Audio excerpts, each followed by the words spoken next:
குர்ஆன் ஹதீஸ் மட்டும்தான் இஸ்லாத்தினுடைய அடிப்படை. இதை தவிர வேறு அடிப்படை இருப்பதாக நம்புவது வழிகேடு, தவறான கொள்கை என்பதை பார்த்து வருகிறோம். அதுல இந்த கொள்கைக்காரர்கள் முக்கியமாக சஹாபாக்களைத்தான், அவங்களுக்கு தான் நேரடியாக சிறப்புகளை குறித்து ஆதாரம் இருக்கிறது.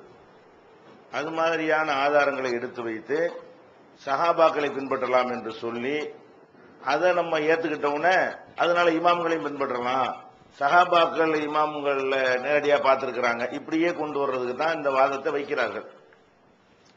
அப்ப இதுல சஹாபாக்களை குறித்து சொல்லக்கூடிய அந்த ஆதாரங்கள்லாம் என்னென்ன, அது எந்தெந்த வகையில தவறான இருக்குது என்பதை பார்த்தோம். இது போக இந்த சஹாபாக்களை அவங்களுடைய சொற்களையும் ஏற்றுக்கொள்ளணும் என்று சொல்லக்கூடியவங்க இன்னொரு தர்க்க ரீதியான ஒரு வாதத்தை வைப்பாங்க. அது என்ன வாதம் என்று சொன்னால், சஹாபாக்கள் தான் நபிகளை பார்த்தவர்கள், நேரடியாக அவங்களோடு வாழ்ந்தவர்கள், அவங்களுடைய ஒவ்வொரு சொல்லுக்கும் ஒவ்வொரு அசைவுக்கும் என்ன அர்த்தம் என்பதை சரியாக புரிந்து கொண்டவர்கள். அப்ப குர்ஆனுடைய ஒரு விஷயத்தை ஒரு சஹாபாக்கள் விளக்கும் பொழுது அவங்க என்ன செய்வாங்கன்னா, ரசூல் ஸல்லல்லாஹு அலைஹி வஸல்லம் என்ன ஓட்டத்தை புரிந்து விளக்குவார்கள். ஒரு ஹதீஸை விளக்கும் பொழுது அது இறங்கின காலத்தில் அது என்ன மாதிரி புரிந்து கொள்ளப்பட்டது அது அவங்களுக்கு தான் தெரியும். பின்னாடி வர்றவங்களுக்கு அந்த மாதிரியான ஒரு நாலேஜ் இல்லை. அதனால நாங்க சஹாபாக்களை பின்பற்றலாம், ஏன்னா அவங்க தான் சரியான விளக்கம் சொல்லுவார்கள். அப்ப அவங்க சொன்ன விஷயங்கள் எல்லாமே சொந்தமா சொன்னது இல்லை, குர்ஆன்ல இருந்து விளங்கி கொண்டது. அவங்க என்ன சொல்ல வர்றாங்க, சஹாபாக்கள் சில விஷயங்களை சொல்லியிருப்பாங்கன்னு சொன்னா அது எதுல விளங்குனதா இருக்கும், குர்ஆனை பார்க்கிறாங்க, அதுல இருந்து அவங்களுக்கு அப்படி விளங்குகிறது. ஹதீஸை பார்க்கிறார்கள், அந்த ஹதீஸில் இருந்து அப்படி விளங்குகிறது, விளங்குனதான் சொல்லி இருக்கிறாங்க என்று ஒரு வாதத்தை இதை விரிவா பல மாதிரி சொல்லுவாங்க. பேசிக் தான், சஹாபாக்கள் ரசூலுல்லாஹ் காலத்துல வாழ்ந்ததுனால, குர்ஆன் அருளப்பட்ட காலத்தில் வாழ்ந்ததுனால அவங்களுக்கு புரிகிற அளவுக்கு பிந்தி உள்ளவங்களுக்கு புரியாது. இதுதான் அவங்களுடைய வாதம். இந்த வாதம் இப்படிலாம் வைக்கப்படும் என்பதனால என்னவோ ரசூல் ஸல்லல்லாஹு அலைஹி வஸல்லம் அவங்க இதுக்கும் பதில் சொல்லிட்டு போயிட்டாங்க. இந்த வாதம் தப்பு, அதாவது எந்த காலத்துல வஹி அருளப்படுதோ அவங்க தான் சரியா விளங்கிக் கொள்வார்கள், பிந்தி உள்ளவங்களுக்கு சரியா விளங்காது என்பது தவறான வாதம் என்பதை நபிகள் நாயகம் ஸல்லல்லாஹு அலைஹி வஸல்லம் அவங்கள தெளிவுபடுத்திட்டு போயிட்டாங்க. அதாவது இறுதி ஹஜ்ஜில அவங்களுடைய ஹஜ்ஜி பேருரையில சொல்லும் பொழுது மக்களுக்கு சொன்னாங்க, நான் சொன்னதை எல்லாருக்கும் எடுத்து வைத்து விடுங்கள் அப்படி சொல்லிவிட்டு ஒரு வாசகத்தை குறிப்பிடுறாங்க. என்ன சொல்றாங்க, ருப்ப முபல்லகின் அவ் ஆமின் சாமியின், என்னிடம் நேரடியாக கேட்பவர்களை விட இந்த கேட்டவரால் எடுத்து சொல்லப்பட்டவர் இருக்கிறார அவர் பல நேரங்களில் சரியாக புரிந்து கொள்பவராக இருப்பார். என்கிட்ட நேரடியா கேட்ட உங்களை விட நீங்க யாருக்கு சொல்றீங்களோ அவங்க இதை இன்னும் நன்கு பேணக்கூடியவர்களாக, நன்கு புரிந்து கொள்ளக்கூடியவர்களாக இருப்பார்கள் அப்படின்னு ரசூல் ஸல்லல்லாஹு அலைஹி வஸல்லம் சொல்றாங்க. இது புகாரியில 1741 1741 இருக்குது. அப்ப இதுல நம்ம என்ன வழங்குறோம், இப்ப நபிகள் நாயகம் ஸல்லல்லாஹு அலைஹி இவங்க சொல்றாங்க அந்த காலத்தில் வாழ்ந்தவங்களுக்கு தான் கரெக்டா வழங்குங்கிறாங்க. இவங்க இந்த காலத்துல வாழக்கூடியவர்கள் சொந்தமா சொல்றாங்க. ஆனா ரசூல் ஸல்லல்லாஹு அலைஹி வஸல்லம் சொல்றாங்க, சஹாபாக்களை பார்த்து சொல்றாங்க, உங்களை விட பிந்தி வந்தவங்க நல்லா விளங்குவாங்க. அப்ப இந்த மார்க்கம் அப்படித்தான் அமைக்கப்பட்டிருக்கிறது. பின்னாடி உள்ளவங்க பார்க்கும் பொழுது நன்கு விளங்கக்கூடியதாக, முந்தி உள்ளவர்களை விட அதிகமாக விளங்கக்கூடியதாகத்தான் இந்த மார்க்கமே தரப்பட்டிருக்கிறது. ஏன்னா கியாமத் நாள் வரைக்கும் இது இருக்க போகிறது.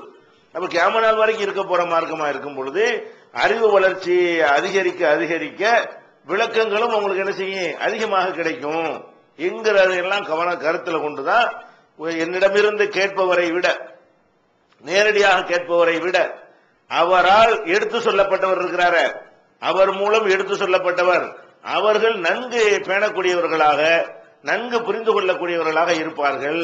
அப்ப இதுல உடைச்சிடுறாங்களா, அதாவது சஹாபாக்களுக்கு தான் நல்லா விளங்குங்கிறாங்களே, கிடையாது. உங்களை விட பின்னாடி வர்றவங்களுக்கு நீங்க நீங்க விளங்காம போய் சொல்லி போடுவீங்க, அவங்களுக்கு விளங்கும். நீங்க ஏதோ நான் சொன்னதை எத்தி வச்சிருவீங்க, நீங்க விளங்குனதை விட பின்னாடி உள்ளவங்க என்ன செய்வாங்க, கூடுதலாக விளங்கக்கூடியவர்களாக இருப்பார்கள் என்று சொல்றாங்க. இது புகாரில 1741. இதையே இன்னொரு வேறு விதமான வாசகங்களை பயன்படுத்தி சொல்றாங்க. 7078 70 78 இதுவும் புகாரி தான். இதுல என்ன வருதுன்னு கேட்டா, பள்ளி பல்லிகு ஷாஹிதுல் காயிப, வந்திருக்கக்கூடியவர் வராதவருக்கு எடுத்து சொல்லிவிடுங்கள்.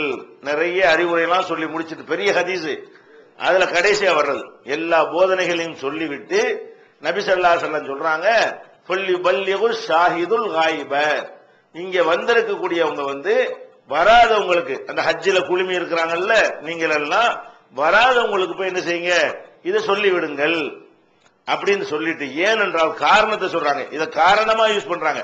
ஃபஇன்னஹு ருப்ப முபல்லிகின் யப்லகுஹு லிமன் ஹுவ அவ்ஆலஹு ஃபகான கதாலிக. எத்தனையோ பேர் நேரடியாக கேட்கக்கூடியவர் வந்து அடுத்தவருக்கு எடுத்து சொல்கிறார். எடுத்து சொல்லும் பொழுது அவர் அதை நன்கு பேணக்கூடியவராக இருப்பார் என்று சொன்னார்கள். ஃபகான கதாலிக ஆனது. அடுத்த காலத்தில் வாழ்ந்தவர் இந்த அறிவிக்கிறவர் என்ன செய்யறாரு, ஹதீஸ் சொல்லும் போது ரசூல் ஸல்லல்லாஹு அலைஹி வஸல்லம் சொன்னாங்களா, கடைசியில் அப்படித்தான் ஆனது. அவங்களோட பிந்தி வந்தவங்க நல்லா புரிஞ்சுக்கிட்டாங்க. அந்த ரிசல்ட்டையும் பார்த்துட்டு ரசூல் ஸல்லல்லாஹு அலைஹி வஸல்லம் ஹதீஸ் அறிவிக்கிறவர் என்ன சொல்றாருன்னு கேட்டா, இந்த மாதிரி ரசூலுல்லாஹ் சொன்னாங்க, கான கதாலிக்க, அப்படித்தான் ஆனது, ரிசல்ட் அப்படித்தான் வந்தது. அப்ப தாபியின்களும் வந்து சஹாபாக்களை விட பல விஷயங்கள் நல்லா புரிந்து கொண்டதை பார்த்து விட்டு, அனுபவித்து பார்த்து விட்டு என்ன செய்யறார் அந்த சஹாபி, இந்த மாதிரி நடந்தது என்று சொல்லி காட்டுகிறார். அப்ப இந்த ரெண்டு செய்தியும் ஒரே கருத்து தான்.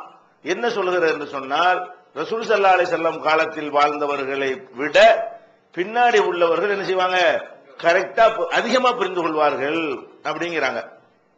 இது ஹதீஸ் சொல்லிட்டாங்களா. லாஜிக்கா எடுத்து பார்த்தாலும், தர்க்க ரீதியாக, அனுபவ ரீதியாக, நடைமுறை ரீதியாக எடுத்து பார்த்தாலும் இதுதான் கரெக்டா இருக்கும். எப்படி கரெக்டா இருக்கும்? இப்ப ரசூல் ஸல்லல்லாஹு அலைஹி வஸல்லம் அவங்களுடைய காலத்துல அவங்க சில விஷயங்களை மக்களுக்கு சொல்றாங்க. சொல்லும் பொழுது அனைத்து சஹாபாக்களையும் ஒரு இடத்துல ஒன்னா கூட்டி வச்சுக்கிட்டு சொல்ல மாட்டாங்க. 2 பேர் இருக்கும்போது ஒன்னு சொல்லியிருப்பாங்க, 10 பேர் இருக்கிற ஒரு சபையில ஒன்னு சொல்லியிருப்பாங்க, லொஹர்ல ஒன்னு சொல்லியிருப்பாங்க, அசருக்கு வரக்கூடிய மக்களுக்கு ஒரு போதனையை சொல்லியிருப்பாங்க. லொஹருக்கு வந்தவர் அசருக்கு எங்கே வியாபாரத்துக்கு போயிருப்பாரு, அவர் வேற பக்கம் போயிருப்பாரு, இதுக்கு வந்திருக்க மாட்டாரு. இப்படி எல்லாம் தான் ரசூல் ஸல்லல்லாஹு அலைஹி வஸல்லம் உடைய போதனைகள் இருந்தது. ஒவ்வொரு போதனையை பேசும் பொழுது ஊரை கூட்டுன்னு சொல்லி கூட்டி அப்படி பேசுவது கிடையாது. அவங்களுக்கு எப்பப்ப பிரச்சனைகள் வருகிறதோ, சந்திக்கிறார்களோ, கேள்வி வருகிறதோ அப்பவெல்லாம் மார்க்கத்தை சொன்னாங்க. இப்படி சொன்னத இப்ப 2 பேருக்கு ஒரு ரசூலுல்லாஹ் சொன்னாங்கன்னு வைங்க, இந்த 2 பேருக்கு சொன்ன மத்த சாபிக்கு தெரியுமா? தெரியாது. அந்த 2 பேருக்கு தான் தெரியுமே தவிர அந்த 2 பேர் என்ன செய்ய மாட்டாங்க, போய் ஊர் ஊரா போய் வீடு வீடா கதவை தட்டி எங்களுக்கு ரசூலுல்லாஹ் இப்படி சொன்னாங்கன்னு சொல்லியிருக்க மாட்டார்கள். அப்ப ரசூல் ஸல்லல்லாஹு அலைஹி வஸல்லம் காலத்துல வாழுவார்கள். வாழும் பொழுது 2 பேருக்கு தெரிஞ்சது மீதி உள்ள ஆளுக்கு தெரியவே தெரியாது. கடைசி வரைக்கும், மூத்தாறு வரைக்கும் அவர் கேள்வி கேட்டாரு, பதில் சொல்லிட்டாங்க, அவர் அதை கடைபிடிச்சிட்டு இருப்பாரு. மற்றவங்களுக்கு என்ன செய்யாது, அப்படி ஒரு விஷயமே தெரியவே செய்யாது. மூத்தாறு வரைக்கும் தெரியாமலே போயிருவாங்க. ஒரு 10 பேரை வைத்துக் கொண்டு ஒரு செய்தியை சொல்லியிருப்பாங்க. அந்த 10 பேருக்கு சொன்னது 10 பேருக்கு உள்ளதா இருக்கும். வேணும்னா அவங்க அப்படி சந்திக்கும் பொழுது 1 2 10 பேருக்கு சொல்லியிருப்பாங்களே தவிர ஒரு 10 பேருக்கு சொன்ன செய்தி அனைத்து சஹாபாக்களுக்கும் போகுமா? அப்படி ஒரு வேலையை சஹாபாக்கள் கையில் எடுத்து செஞ்சாங்களா? ஒவ்வொரு செய்தியும் கேட்டவன போய் எல்லாருக்கும் கதவை தட்டி வீடு வீடா போய் சொன்னாங்களா? அது மாதிரி எல்லாம் இல்ல. அல்லது ரசூல் ஸல்லல்லாஹு அலைஹி வஸல்லம் என்னென்னலாம் சொன்னாங்களோ அதெல்லாம் தொகுத்து ஒரு வெள்ளிக்கிழமை நான் இதுவரை இந்த வாரம் சொன்ன செய்திகளை தொகுத்து தருகிறேன் சொல்லி அனைவருக்கும் அப்படி சொன்னாங்களா? சொல்லவே இல்லை. அனைவரையும் கூட்டி வைத்துக் கொண்டு சொன்னதுன்னு எடுத்துக்கொண்டால் ஒரு ஜும்மாவை தான் சொல்லலாம். வெள்ளிக்கிழமை எல்லாம் நினைஞ்சிருவாங்க. வேற தூரம் துளைக்கு வியாபாரத்துக்கு போனவர்கள் கூட ரசூலுல்லாஹ்வுடைய ஜும்மாவை மிஸ் பண்ணக்கூடாதுங்கிறதுக்காக வேண்டி இங்க வந்துருவாங்க.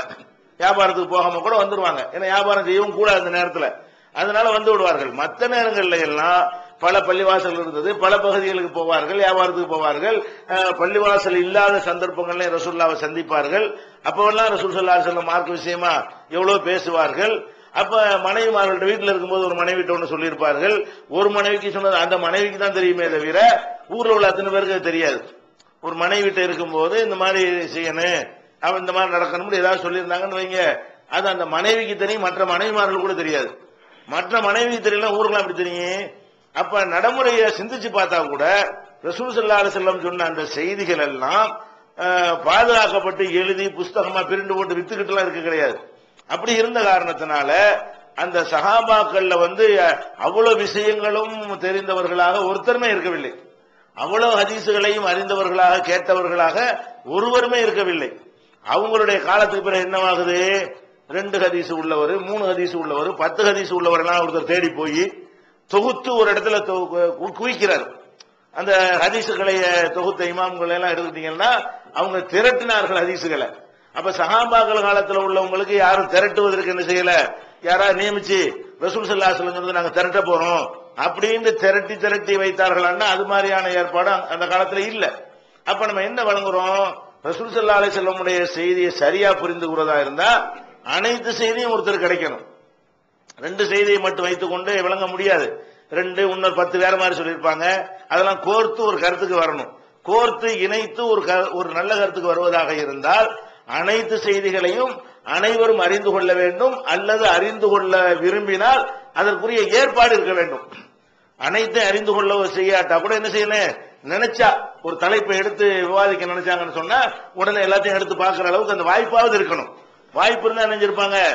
ஒரு பிரச்சனை அறிந்து கொள்ள நினைத்தார்களே ஆனால் வாய்ப்பு இருந்தா உடனே எல்லாத்தையும் தொகுத்து அவங்க அப்படி செஞ்சிருப்பாங்க. ஏன் அந்த வாய்ப்பு உங்களுக்கு கொடுக்கப்படல, தேவையில்லைன்னு கேட்டா அவருக்கு சந்தேகம் வந்து நேரம் வந்து ரசூலுல்லாஹ்ட்ட கேட்டுருவாரு. ஆராய்ச்சி பண்றதுக்கு அவங்களுக்கு எந்த ஒரு வேலையும் அங்க இருக்கவில்லை. ஏன் ஹயாத்தோட ரசூலுல்லாஹ் இருக்கிறாங்க. அவருக்கு ஏதாவது ஒரு பிரச்சனைல பெரிய பாரதூரமான ஒரு டவுட் வந்துச்சுன்னா அவர் கேட்பாரு, அவருக்குள்ள வச்சுக்கிறாரு.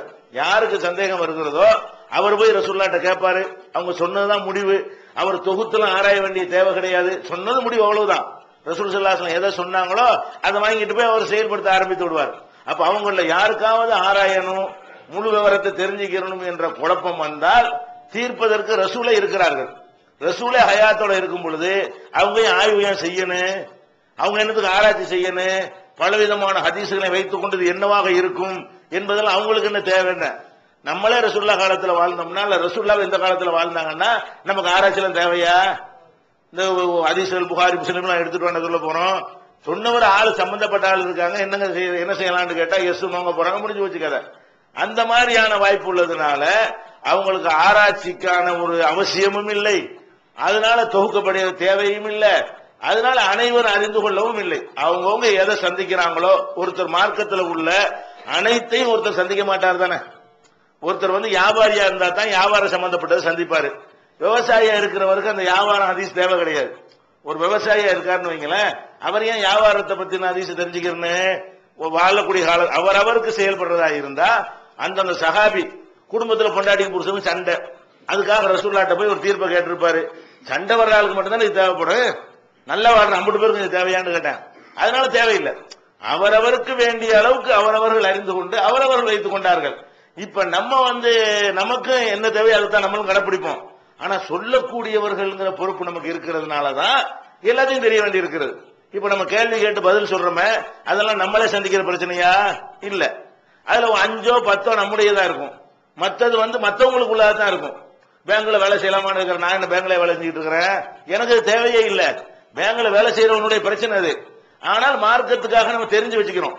அப்ப நம்ம இடத்துல வரக்கூடிய கேள்விகளை எல்லாம் அந்த கேள்விக்கு யார் பதில் சொல்றாரு அவரே தெரிஞ்சு, அவரே சம்பந்தப்பட்ட விஷயமா, அவருக்கு நேரடி தொடர்பு உள்ள விஷயமா இருக்கவே இருக்காது. ஏன்னா என் மனைவி என்னை திட்டி விட்டால் நான் என்ன செய்யணும் ஒருத்தர் கேட்கிறாரு. இதுல அது யாரெல்லாம் நம்ம திட்டுவாங்கிற அவங்களுடைய பிரச்சனை இது. இது அனைத்து மக்களுடைய பிரச்சனையா இது ஆகாது.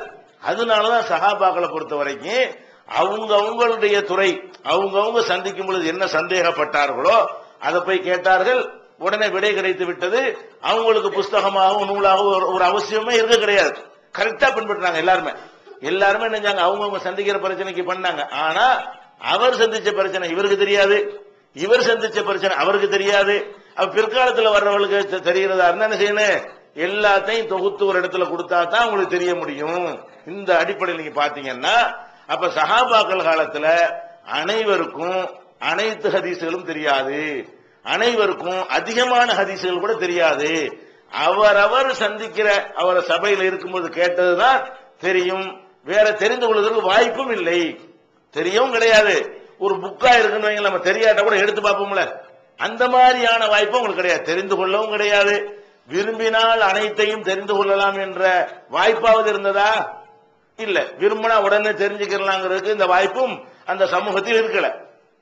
இப்ப அவங்க காலத்துக்கு என்னவாகுது, புகாரி இமாமும் முஸ்லீம் இமாம் இவங்க எல்லாம் என்ன பண்றாங்க, ஒரு சஹாபி எந்தெந்த ஊருக்கெல்லாம் போனாரு, அந்த சஹாபிட்ட பாடம் கத்தவங்க எந்தெந்த ஊர்ல எல்லாம் இருக்கிறாங்க, அவர்கிட்ட பாடம் கத்தவங்க எங்க எல்லாம் இருக்கிறாங்கன்னு தேடி தேடி போய் அவங்கள்ட்ட வந்த ஹதீஸை கேட்டு இவர் சொன்னாரு, உனக்கு யார் சொன்னா, உனக்கு யார் சொன்னா என்று பதிவு பண்ணி ஒரு புஸ்தகம் கொண்டு அம்புட்டையும் கொண்டா வச்சுட்டாங்க. இந்த புகாரியுடைய ஹதீஸ் இருக்கிற ஒரு முதல் வாலிமை கொண்டே கொடுத்தோம்னா சஹாபிகிட்ட கொடுத்தோம்னு வைங்களேன், ஒவ்வொரு சஹாபிக்கும் 90 புதுசா இருக்கும் அவருக்கு. ஒரு புகாரி ஹதீஸை கொண்டே ஒரு சஹாபிகிட்ட கொடுத்தோம்னா என்ன செய்ய பாப்பாரு, இதெல்லாம் நான் கேட்கவே இல்லையே ரசூலுல்லாஹ், அவரு கேட்கணும் நேரடியா. பல பேர் கேட்டு நம்ம தொகுத்து வச்சிருக்கிறோம். அவர் ஒரு சஹாபி ஒரு புகாரி வாலிமா படிச்சா என்ன செய்வாரு, அவருக்கு நிறைய புது விஷயங்கள் கிடைக்கும். ஆனா அவருக்கு தேவையில்லை, ரசூலுல்லாஹ் இருந்தனால தேவையில்லை. தேவையில்லைங்கிறதுனாலதான் அது இல்லாம அவருக்கு ஒரு குறை கிடையாது. ஏன்னா நேரடியா விடை சொல்வதற்கு ஆள் இருக்கிறது. ஆனால் இந்த மாதிரி காலத்துல இப்ப ஒரு சஹாபி உசரா எழுப்பி இப்ப கொண்டே கொடுத்தோன்னு வைங்க, அது அபூபக்கர் சித்திகிட்ட கொடுத்தாலும் கூட இந்த புகார் என்னவா இருக்கும் அவருக்கு ஆச்சரியம். மும்பிட்டு சொல்லியிருக்காங்களா ரசூல் ஸல்லல்லாஹு அலைஹி வஸல்லம், இதெல்லாம் நாங்க கேட்கவே இல்லையே அப்படின்னு நினைச்சுவார். அதான் யதார்த்தம். அப்ப நம்ம என்ன விளங்கணும், பிந்தி வர்றவங்களுக்கு தான் இந்த மாதிரியான வாய்ப்புகள் இருந்தது. அதை விட குர்ஆன் இருக்குல்ல, குர்ஆனே எல்லா சஹாபிக்கும் தெரியாது. குர்ஆன் என்ன செய்யாது, அனைத்து சஹாபிகளுக்கும் அனைத்து குர்ஆனுடைய வசனங்களும் தெரியாது. யாரு வஹியை எழுதுவதற்கு என்று ரசூலுல்லாஹ் நியமித்தார்களோ அவங்க தான் எழுதி வைத்துக் கொண்டார்கள்.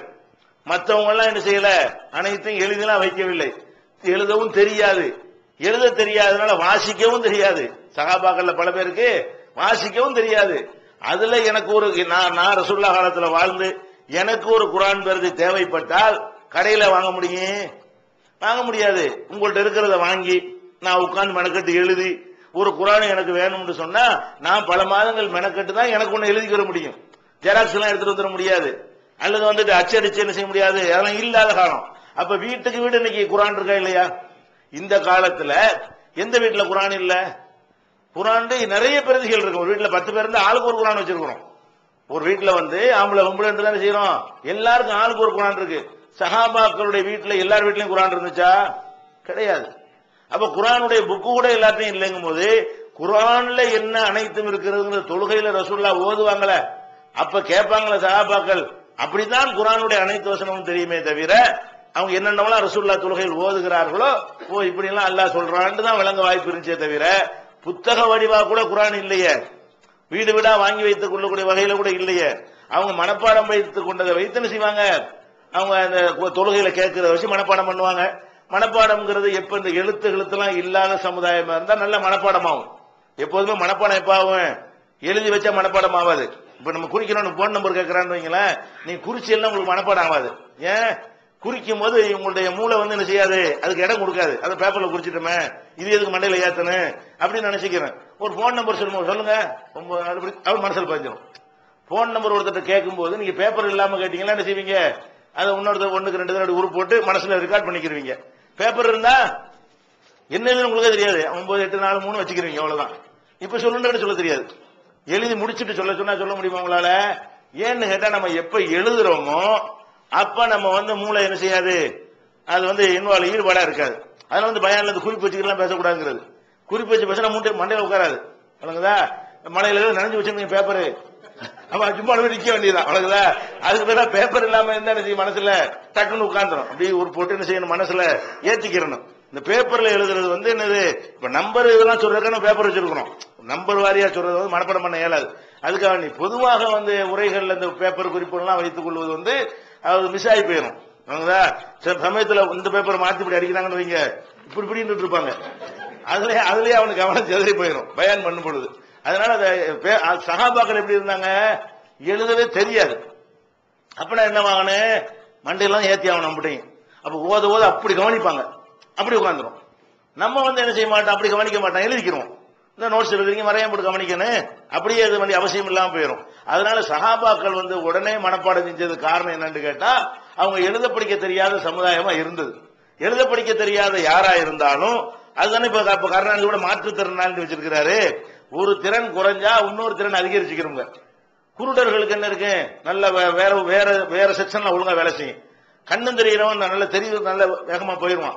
கண்ணு தெரியாதவன் என்ன செய்யும், இந்த தரையுடைய உயரம் தெரியும், இந்த டிஃபரெண்ட் தெரியும், எல்லாமே அவனுக்கு என்ன செய்யும், அனைத்தும் கவனிக்கும். கண்ணு இல்லாத காரணத்தினால அவனோட காது கை எல்லாமே கண்ணா செயல்படும். கண்ணுடைய ஒரு செக்ஷன் அது பாத்துக்கிறோம்.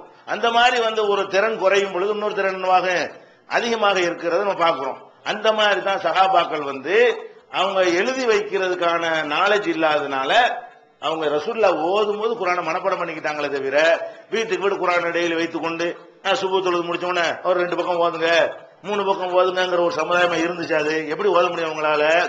ஓதுங்கன்னா மனசுல மனப்பாடம் பண்ணி வச்சுக்கிறது செய்வாங்க, ஓதிக்கிடுவாங்க, அவ்வளவுதான் நினைச்சு. அப்ப குரான் கூட அனைவரிடமும் இருந்ததா என்றால் இருக்கவில்லை. யார் எழுதி வைத்துக் கொண்டார்களோ அவங்கள்ட்ட தான் இருந்தது. எழுதி வைத்தவங்கள்ட்ட கூட அனைத்தும் இருக்கவில்லை. ஏன் எழுதி வச்சதே சில கொஞ்சம் பேர் தான். அந்த எழுதி வச்சவங்க கூட ஒண்ணு விடாம எழுதி வச்சாங்களா? இல்ல. ஏன்னா ரசூல் ஸல்லல்லாஹு அலைஹி வஸல்லம் குர்ஆனுடைய ஒரு வஹி வரும், உடனே சஹாபாக்களை கூப்பிடுவாங்க எழுதக்கூடிய ஆட்களை. 10 பேர் எழுதக்கூடிய ஆளுங்க வைங்க, அன்னைக்கு 5 பேர் வெளியூருக்கு போயிருப்பாரு, 5 தான் வருவாங்க. இந்த 5 பேர் தான் அதை எழுதியிருப்பாங்க. இன்னொரு 5 பேருக்கு இந்த மெசேஜ் என்ன செய்யாது, விடுபட்டு போயிடும். அடுத்த நாள் இன்னொரு வஹி வரும், அப்ப கூப்பிட்டு வருவாங்க, இந்த 5 பேர் கையா போயிருப்பாங்க, வேற 5 பேர் இருப்பாங்க.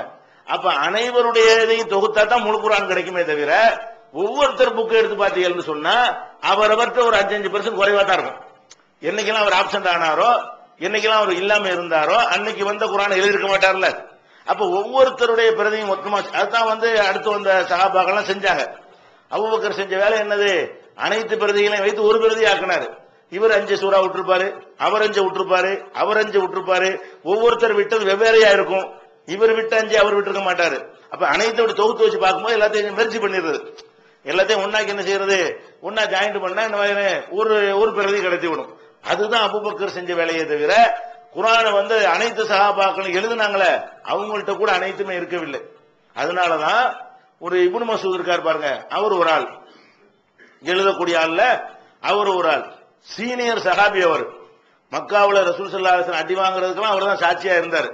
அந்த சொல்லுவாங்கல்ல, காபத்துல்லாஹ்ல வச்சு அடிச்சாங்க, ஒட்டக குடலை தூக்கி வச்சாங்க, அவங்களெல்லாம் பத்ர் போர்க்களத்துல வேறற்ற மரமாக விழுந்ததை நான் பார்த்தேன்னு சொல்றாருல, அந்த மாதிரி சீனியர் சஹாபி அவர். அப்துல்லா இப்னு மஸ்ஊத்ங்கிறவங்க, மசூதுடைய மகன் அப்துல்லா, இப்னு மஸ்ஊத்னு அவருக்கு பேரு, மசூத் மகன் தான் சொல்லுவாங்க.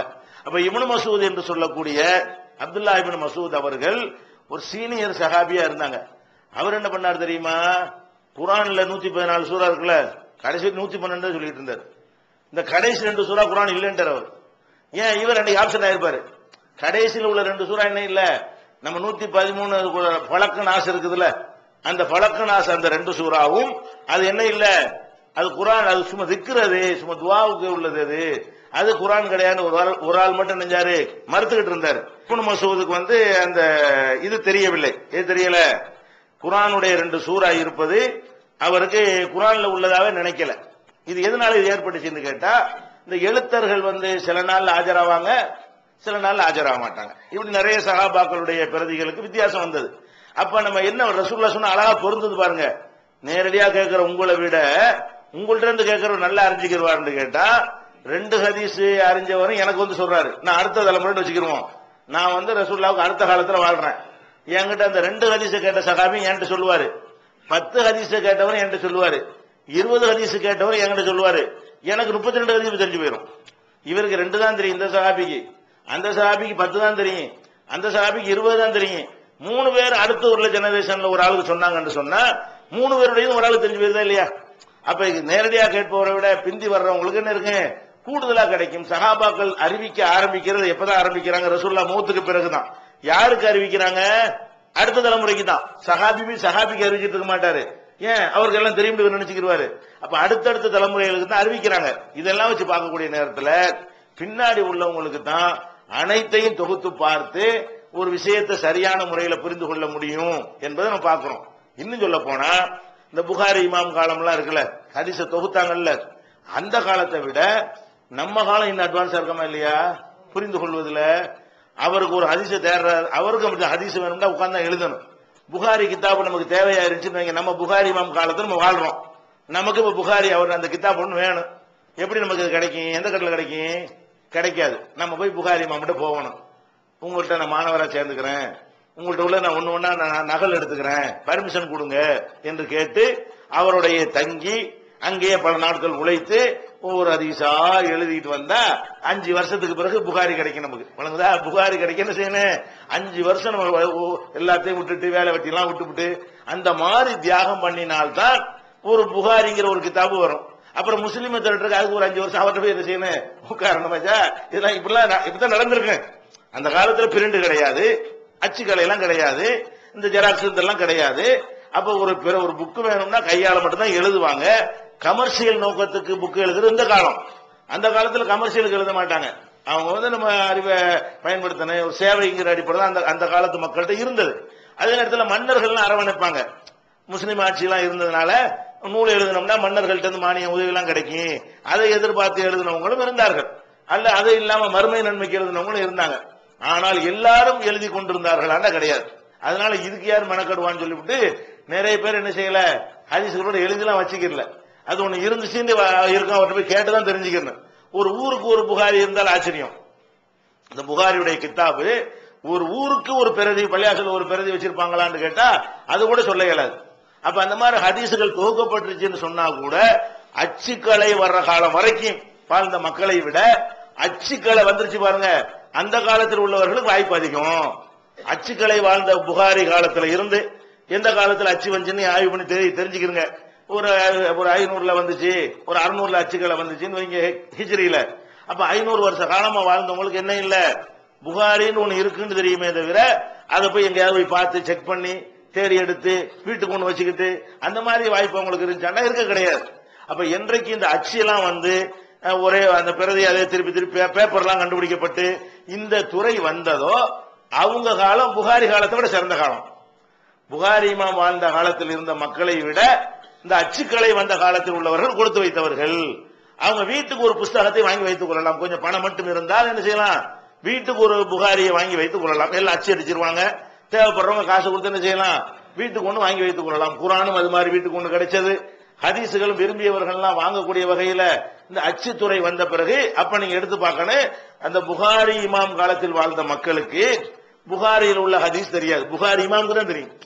புகாரியில் உள்ள ஹதீஸ் யாருக்கு தான் தெரியும், புகாரி இமாமுக்கு தெரியும். அவற்றை படிச்ச ஒரு 50-25 மாணவர்கள் இருப்பாங்க, அவங்களுக்கு தெரியும். அவர் காலத்தில் வாழ்ந்த மக்களுக்கு தெரியுமா, புகாரில் உள்ள ஹதீஸ் எல்லாமே அவங்களுக்கு தெரியாது. அவர் கேட்டுக்கிறவங்க, என்ன இதை பத்தி ஏதாவது ஹதீஸ் இருக்காங்க அப்படி ரசூலுல்லாஹ் காலத்துல சஹாபாக்கள் தங்களுக்கு சந்தேகம் ஏற்படும் போது கேட்டாங்களோ அந்த மாதிரி புகார்ட்ட இதுக்கு ஏதாவது உங்கள்ட்ட குறிப்பு இருக்குதா, இந்த ஒருத்தர் சம்பந்தப்பட்டவர் கேட்டு போயிடுவார்.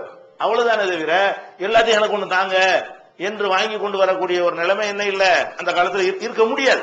நம்ம இதுக்கெல்லாம் ஆதாரம் தேட தேவையில்லை. எப்படி இருக்கு, பிரிண்டு இல்லாத காலத்துல எப்படி அதை எல்லாரும் வாங்கி வச்சிருந்திருப்பாங்க, கடையில் வித்தாதானே வாங்கி வைக்க முடியும். அப்ப அந்த ஒரு வகையில அது அந்த அவங்களை விட இவங்க சிறந்தவர்கள்.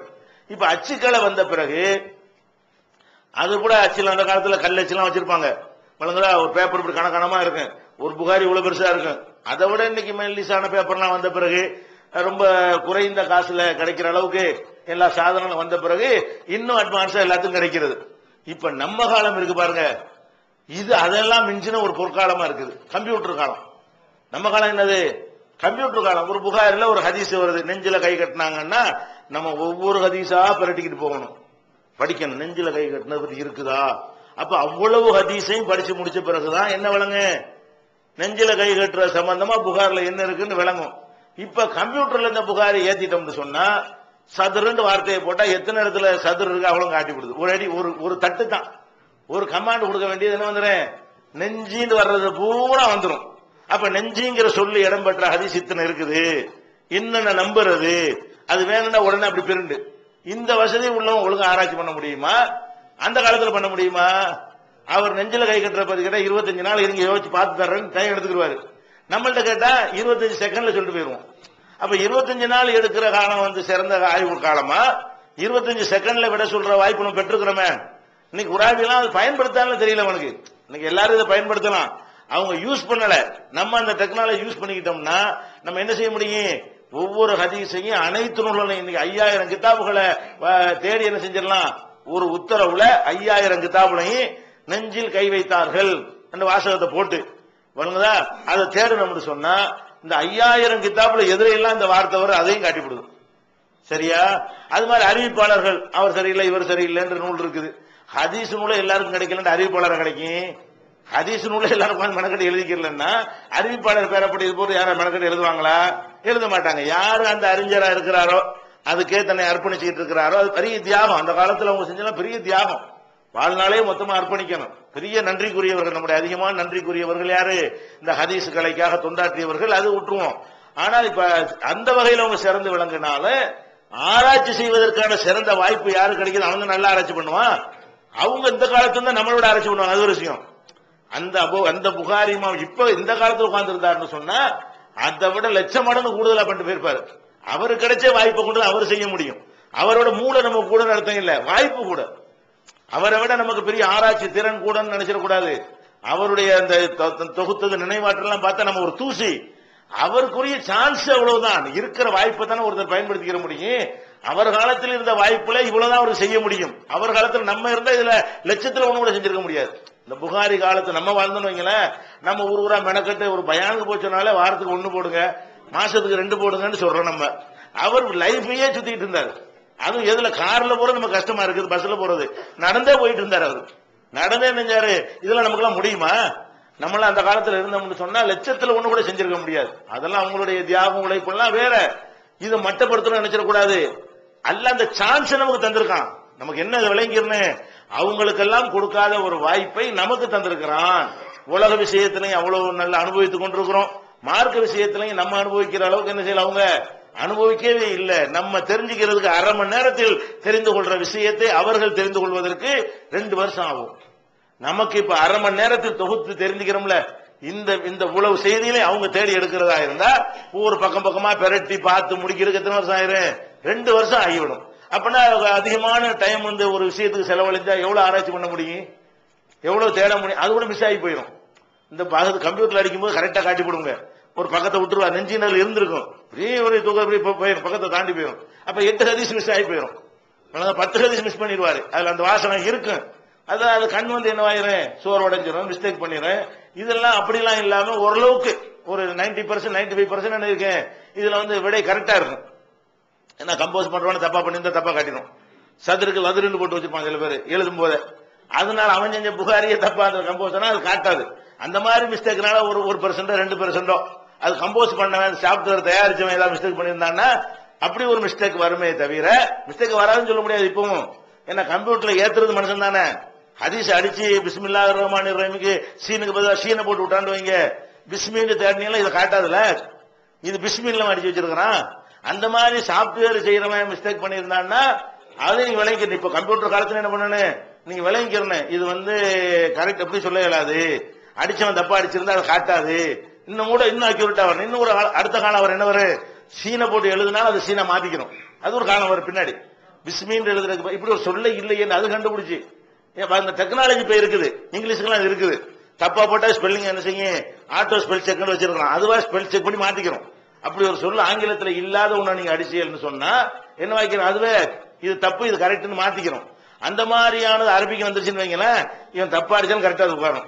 நம்ம தப்பா போட்டு அடிச்சாலும் என்ன செய்யும், அப்போ 100% விடை கரெக்ட் ஆயிரும். 100% அதுல கூட விடை வர்றது வாய்ப்பு இருக்குது. ஆனா இப்ப என்ன நம்ம பார்க்கணும், இன்றைக்கு உள்ள இந்த வாய்ப்பு அவங்களுக்கு இல்லாத போது அப்ப எப்படி இது அவங்க நல்லா விளங்குவாங்கன்னு சொல்றது, அவங்க நம்மளோட ஆராய்வாங்கன்னு எப்படி சொல்றது? அவங்களுடைய மூளை வேண்டா நம்மளோட கூட இருக்கலாம், அவங்களுடைய ஞாபக சக்தி நம்மளோட கூட இருக்கலாம். அந்த ஆய்வு செய்யக்கூடிய வாய்ப்பு கம்மியா இருந்துச்சு. நமக்கு தானே வாய்ப்பு கூட இருக்குது. வாய்ப்பு கூட உள்ளவர்கள் தானே நல்லா ஆய்வு பண்ண முடியும். அப்படின்னு வச்சு பார்த்தோம்னு சொன்னா இது ஒரு முன்னறிவிப்பா எடுத்துக்கலாம். ரசூலுல்லாஹ் சொன்னது, என்னிடமிருந்து கேட்பவர்களை விட பின்னாடி வர்றவங்க நல்லா விளங்கக்கூடியவங்களா இருப்பாங்கடா. என்ன அர்த்தம், இந்த மாதிரி வரும்லாம் இதுல அடங்கி இருக்கிறது. இந்த மாதிரி வாய்ப்பு கம்ப்யூட்டர் என்னமெல்லாம் வர ஆரம்பித்து விடும். நிறைய உங்களுக்கு பின்னாடி வர்றவங்களுக்கு வாய்ப்பு கிடைக்கும். உங்களுக்கு ஒழுங்கா புரியாட்டம் அடுத்தவங்க போய் சொல்லிட்டே இருங்க. உனக்கு புரியாத ஒருத்தர் அவன் புரிஞ்சுக்கிடுவான், உனக்கு விளங்காத விஷயத்தை அடுத்து வர்றவன் என்ன செய்வான், விளங்கிக்கிடுவான்னு சொன்னாங்களே. இது எதிர்காலத்தில் வரக்கூடிய ஒரு முன்னறிவிப்பா கூட என்ன செய்யலாம், இந்த வாய்ப்புகள்லாம் கூடுறது ரசூலுல்லாஹ்வுடைய முன்னறிவிப்பு லிஸ்ட் கூட வச்சுக்கலாம். அப்ப இந்த லாஜிக் விழுந்து போயிடுதா, இதுவும் தப்பா போயிடுது. அடுத்து என்னன்னு கேட்டா, குரான் கியாம நாள் வரைக்கும் அதான் குரான், ஹதீஸும் கியாம நாள் வரைக்கும் அதான் ஹதீஸ். சில விஷயங்கள் அந்த சொன்ன காலத்தில் புரியாத என்ன, இது எல்லா காலத்துக்கும் நல்லா சொல்றான். எல்லா காலத்துக்கும் சொல்லும் பொழுது இந்த காலத்தில் வர்ற பிரச்சனைக்கு தகுந்தவாறும் குரான்ல இருக்கும்.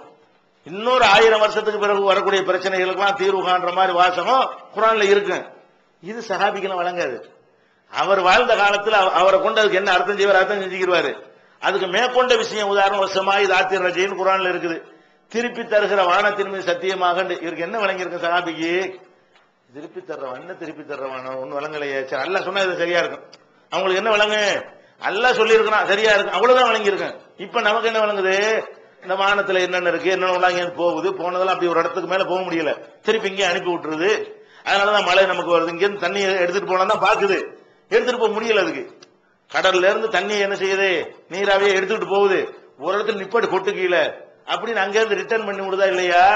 அது மாதிரி வருது. நம்ம பேசுறது அப்படி மேல போயிட்டு கீழே ஒடியாந்துருது. இங்க இருந்து அனுப்புறான், எங்கதான் அனுப்புறான், மேலதான் அனுப்புறான். டிவி ஒளிபரப்புலாம் இருக்க கேசட் போட்டு மேலதான் அனுப்புறான். சேட்டலைட்ல இருந்து மறு கீழே ஒடியாந்துருது, அவங்க திருப்பி தான் வந்துகிட்டு இருக்குது. அப்ப அந்த மாதிரி நிறைய விஷயங்கள் இன்னைக்கு கண்டுபிடிச்சு சொல்றான். அப்ப திருப்பி தர்ற வானத்தின் மீது சத்தியமாக இதுல என்ன விளங்கி இருக்கு, சகாபாக்களுக்கு என்ன விளங்கி இருக்குங்கிற ஏதோ ஒண்ணு விளங்கி இருக்கும். அந்த காலத்துல என்ன வழங்கினாலும் ஒரு மழையை கூட விளங்கி இருக்கலாம், மழை பெய்யுது, இந்த ஒரு விஷயத்தை தான் விளங்கி இருக்க முடியுமே தவிர நம்ம விளங்கின மாதிரி விளங்குறதுக்கு முடியாது தானே. இது அல்லாஹ் அப்படி சொல்றான். எப்படி சொல்றான்னு கேட்டா, குல்லி நபையின் முஸ்தகருன், ஒவ்வொரு செய்திக்கும் அது நிகழக்கூடிய நேரம் ஒன்று இருக்கிறது. சௌபத்தாலமூன், பின்னர் தான் அதை அறிவீர்கள். அல்லாஹ் என்ன சொல்றான் குர்ஆன்ல, ஒவ்வொரு விஷயத்திற்கு அது அது நிறைவேற வேண்டிய நேரம் என்று ஒன்று இருக்கிறது. அது வரும்போதுதான் நீங்க விளங்கிக் கொள்வீர்கள். சௌபத்தாலமூன், பின்னர் நீங்கள் விளங்கிக் கொள்வீர்கள் அப்படின்னு அல்லாஹ் சொல்லி காட்டுறான். அப்ப இதுல என்ன விளங்குது, இப்ப பிறவனுடைய உடலை பாதுகாத்து வச்சிருக்கோம்னா சஹாபிக்கு என்ன விளங்கி இருக்கு, அது என்னைக்கு அதை வெளிப்படுத்த அல்லாஹ் நினைக்கிறான் அன்னைக்கு வாழ்றவனுக்கு நல்லா விளங்கிக்கணும். வழங்கிடுமா இல்லையா? அது மாதிரி உதாரணமா உங்களுடைய மனைவியர் உங்களுக்கு விளை நிலங்கள் அப்படின்னு குர்ஆன்ல ஒரு ஆயத்து இருக்கிறது. பக்ராவுல சூரத்து நிசா, பக்ராவுல நிசாவுக்கும் அர்துல்லக்கும், உங்களுடைய மனைவியர் உங்கள் விளை நிலங்கள் இருக்கிறது. இது என்ன சஹாபாக்கள் வழங்கியிருப்பாங்க, சும்மா ஜாலியா இருக்குது, அதோட வழங்கிட்டு போயிருப்பாங்க. அதுக்கு மேல ஒண்ணு வழங்க முடியாது. நம்ம காலத்துல என்ன வழங்குறோம், அதோட கூடுதலா வழங்குறோம். இந்த டெஸ்ட் டியூப், ஒருத்த விந்தத்துக்கு இன்னொருத்த ஒரு மனைவியுடைய கருவறையில கணவனுடைய விந்த வைக்காம வேற ஒருத்தனுடைய விந்த கொண்டு வச்சு குழந்தை உண்டா, இது கூடுமான்னு ஒருத்தன் கேட்பான். இதுக்கு இந்த ஆயத்தத்துக்கு போடுவோம். இதெல்லாம் இதுல இருக்கு, நமக்கு விளங்குது. இதெல்லாம் இருக்குன்னு சஹாபிக்கு விளங்குமா? ஒரு மனிதனுடைய விந்தை எடுத்து கருவறையில் நுழைக்க முடியுங்கிற ஒரு நாலேஜ் அந்த காலத்துல இருந்துச்சா? அவங்க என்ன செய்வாங்க, உங்கள் மனைவி உங்களுக்கு விளை நிலங்கள்னா சந்தோஷமா இருக்கிறத பத்தி எல்லாம் சொல்றான், கணவன் மனைவி சந்தோஷமா இருக்கிறத பத்தி எல்லாம் பேசுறான்ற அளவுக்கு தான் அதுல விளங்குமே தவிர, இப்ப நவீன டெஸ்ட் பேபி இந்த மாதிரியான ஒரு செயற்கை முறை கருவூட்டல் என்று எத்தனையோ புதிய விஷயங்கள்லாம் வருது. அவ்வளவுக்கு இந்த ஒரு வசனத்தில் தீர்வு இருக்குது. இந்த ஒரு வசனத்தை நம்ம சிந்திச்சால் தீர்வு இருக்கிறது, அவங்களுக்கு தீர்வு இருக்காது. ஆனா அவங்க இப்ப இருந்து செஞ்சது அவங்களுக்கு தீர்வு தெரியும். அவங்க இப்ப இருந்தாங்கன்னா அவங்களுக்கு இந்த வசனத்துல வேற மாதிரி வழங்கும். அவங்க வாழ்ந்த காலத்தில் என்ன வழங்கினாங்களோ அதை விட 100 மடங்கு கூட இப்ப வழங்குவாங்க. இப்ப இருந்தாங்கன்னா ஆள் இல்லையே, நமக்கு சான்ஸ் இருந்திருக்க. அது மாதிரி இதுதான் மேட்ரு. அப்ப இந்த பிற்காலத்துல புதுசு புதுசான கண்டுபிடிப்புகள் வரும் பொழுது அதை பத்தி என்ன தீர்வு என்பதை தேடினா அது ஒரு வசனத்துல ஒளிஞ்சு கிடக்குது, அது ஒரு ஹதீஸ்ல ஒளிஞ்சு கிடக்குது. அந்த ஹதீஸ்ல அந்த அர்த்தம் இருக்குது நமக்கு தான் தெரியும். அந்த ஹதீஸ்ல இருக்குதுன்னு யாருக்கு தெரியுது, நமக்கு சாபாவுக்கு தெரியாது. அபுகனிபா இமாம் கூட்டு வந்தா தெரியுமா, பெரிய அறிவாளிங்கிறாங்களா, அவரை கூட்டு வந்துகிட்டு அந்த காலத்துல இது என்ன அர்த்தம்டா அந்த அர்த்தம் தான் சொல்லுவாரு. இப்ப நம்ம விளங்குற ஒரு விஷயத்தெல்லாம் என்ன செய்ய முடியாது, விளங்க முடியாது. போட்டோ எடுக்கலாமாண்டா என்ன செய்வாரு, போட்டான்னா என்ன அவருக்கு என்ன தெரியும், போட்டோ எடுக்கலாமாண்டா அவன் தெரியாது, வரைகிறது அவருக்கு தெரியும். போட்டோ எடுக்கலாமா முடிப்பாரு, போட்டோ எடுக்கலாமாங்கிறது அதுல அடங்கியிருக்கு, நமக்கு விளங்குது. உருவப்படம் வைக்க கூடாதுங்கிறதுல அவர் என்ன விளங்கியிருப்பாரு, உருவப்படம்னு வரைகிறது கூடாதுன்னு அவர் விளங்கியிருப்பாரு. தவிர இந்த மாதிரி ஒரு பிலிம் எடுத்து அது மாதிரி உள்ளதெல்லாம் அதுல அடங்கும்னு விளங்க மாட்டாரு. அப்படி ஒண்ணு இல்ல. இப்ப நமக்கு என்ன செய்ய, உருவப்படம்னு போட்டாதே ஆபத்துக்கு வருது, நம்ம விளங்குறோமா இல்லையா? அது மாதிரியான உள்ள நவீன விஷயங்களுக்கெல்லாம் ஏற்ப குர்ஆன்ல வாசகம் இருக்கு. அல்லாஹ்வுடைய மார்க்கம் இது. இது மனுஷன் சொன்னதா இருந்தா அவன் காலத்துக்கு தான் சொல்லுவான். இது அல்லாஹ் சொன்னதுனால கியாம நாள் வரைக்கும் உள்ளதுக்கெல்லாம் அதுல தீர்வு வர்ற மாதிரி இருக்கும். ஹதீஸ்ல அப்படி இருக்கும். அதனால என்ன வழங்க, அந்தந்த காலத்துல வரும்போது அந்தந்த அர்த்தம் அதுக்குள்ள இருக்கிறத கண்டுபிடிப்பான் மனுஷன். அல்லாஹ் இறக்கும் போது அந்த அர்த்தம் இருக்குது, கண்டுபிடிக்க வாய்ப்பு தான் கொடுக்கப்படல. அல்லாஹ் இறக்குனான அப்பவே இந்த அர்த்தம்லாம் அதுல இருக்குது. இப்ப என்னென்ன அர்த்தத்தை நீங்க பாக்குறீங்களோ, எதிர்காலத்துல என்னென்னலாம் பாக்குறீங்களோ அது எல்லாமே எதுல இருக்கு, அந்த வசனத்துக்குள்ள இருக்குது, அந்த ஹதீஸ்ல இருக்குது. இப்ப யாருக்கு வாய்ப்பு கூட சொல்லுங்களேன். இப்ப எப்படி அவங்க எப்படி நம்மளும் நல்லா வழங்குவாங்க. சந்திர மண்டலத்துல இருந்தா கிபிலாவை எங்க நோக்குறதுன்னு கேட்டா, ஆனா கிறுக்கு போல சந்திர மண்டலுக்கு எப்படி போக முடியும்னு சொல்லுவாரா இல்லையா அவரு? அவர்கிட்ட போய் அபுகனி பாட்டு சாவி மாமட்டே போய் சந்திர மண்டலத்தில் இறங்கி விட்டால் எந்த பக்கம் தொழுவது, அங்க எங்க காபா இருக்கும், காபா இருந்தா தான் நோக்க முடியும் அப்படின்னு கேட்டா அவர் என்ன செய்வாரு, நீ கிறுக்க, நீ சந்திர மண்டலத்துக்கு போகணும்னு கேட்கறீ, எப்படி போக முடியும், இங்க இருந்து இப்ப மேல போறன்னு கேட்பாரு. அவருக்கு வழங்கவே செய்யாது, இந்த டாபிக் என்ன செய்யாது, அவருக்கு புரியாது. அப்ப இந்த காலத்துல புரியும். அப்ப என்ன வழங்கணும், இந்த காலத்துக்கு தகுந்தவாறு வாய்ப்புகள் மனுஷனுக்கு கூட வாய்ப்பு அதிகம் இருக்கிறதுனால அவனுக்கு என்ன செய்யும், நிறைய விஷயங்கள் தெரிஞ்சுக்கிறான். மூளையெல்லாம் கூட கிடையாது, அவனுக்கு உள்ள மூளை தான் கூட. அந்த காலத்தில் உள்ளவனுடைய மூளை தான் திறனானது. எந்த சமுதாயத்தில் உள்ளவனா இருந்தாலும் சரி, அவன் அவன் சிலதை செஞ்சு வச்சுட்டதுனால அடுத்த வேலையை நம்ம செஞ்சுட்டு இருக்கோம், அவ்வளவுதான். இல்ல ஒண்ணுமே அவன் கண்டுபிடிச்சு நம்ம சொல்லாம போயிட்டான்னு வைங்களேன், சோறாக்குறது தான் இப்ப கத்துக்கிட்டு இருப்போம். அது தெரியறதுக்கு பல வருஷங்கள் நம்ம போயிருக்கும். இப்ப ஒரு குழம்பு வைக்கணும்னா அதுக்கு எவ்வளவு நாள் மெனக்கட்டு இருப்பான். நீங்க மீன் குழம்பு வச்சுட்டு போயிருங்க, மீனை வைக்கணும், என்னென்ன சேர்க்கணும், இதெல்லாம் வந்துகிட்டு நம்ம ஒரு எல்கேஜி மாதிரி உங்களுக்கு போயிருது. சின்ன பிள்ளை செஞ்சுட்டு போயிருது. ஆனா இதை கண்டுபிடிச்சு எவ்வளவு நாள் மெனக்கட்டு இருப்பான். என்னென்னத்தையெல்லாம் போட்டு இப்படிலாம் பார்த்து ஒரு டெஸ்டா பார்த்து இது கொஞ்சம் நல்லா இருக்குன்னு ஒரு முடிவுக்கு வந்திருக்கான்ல.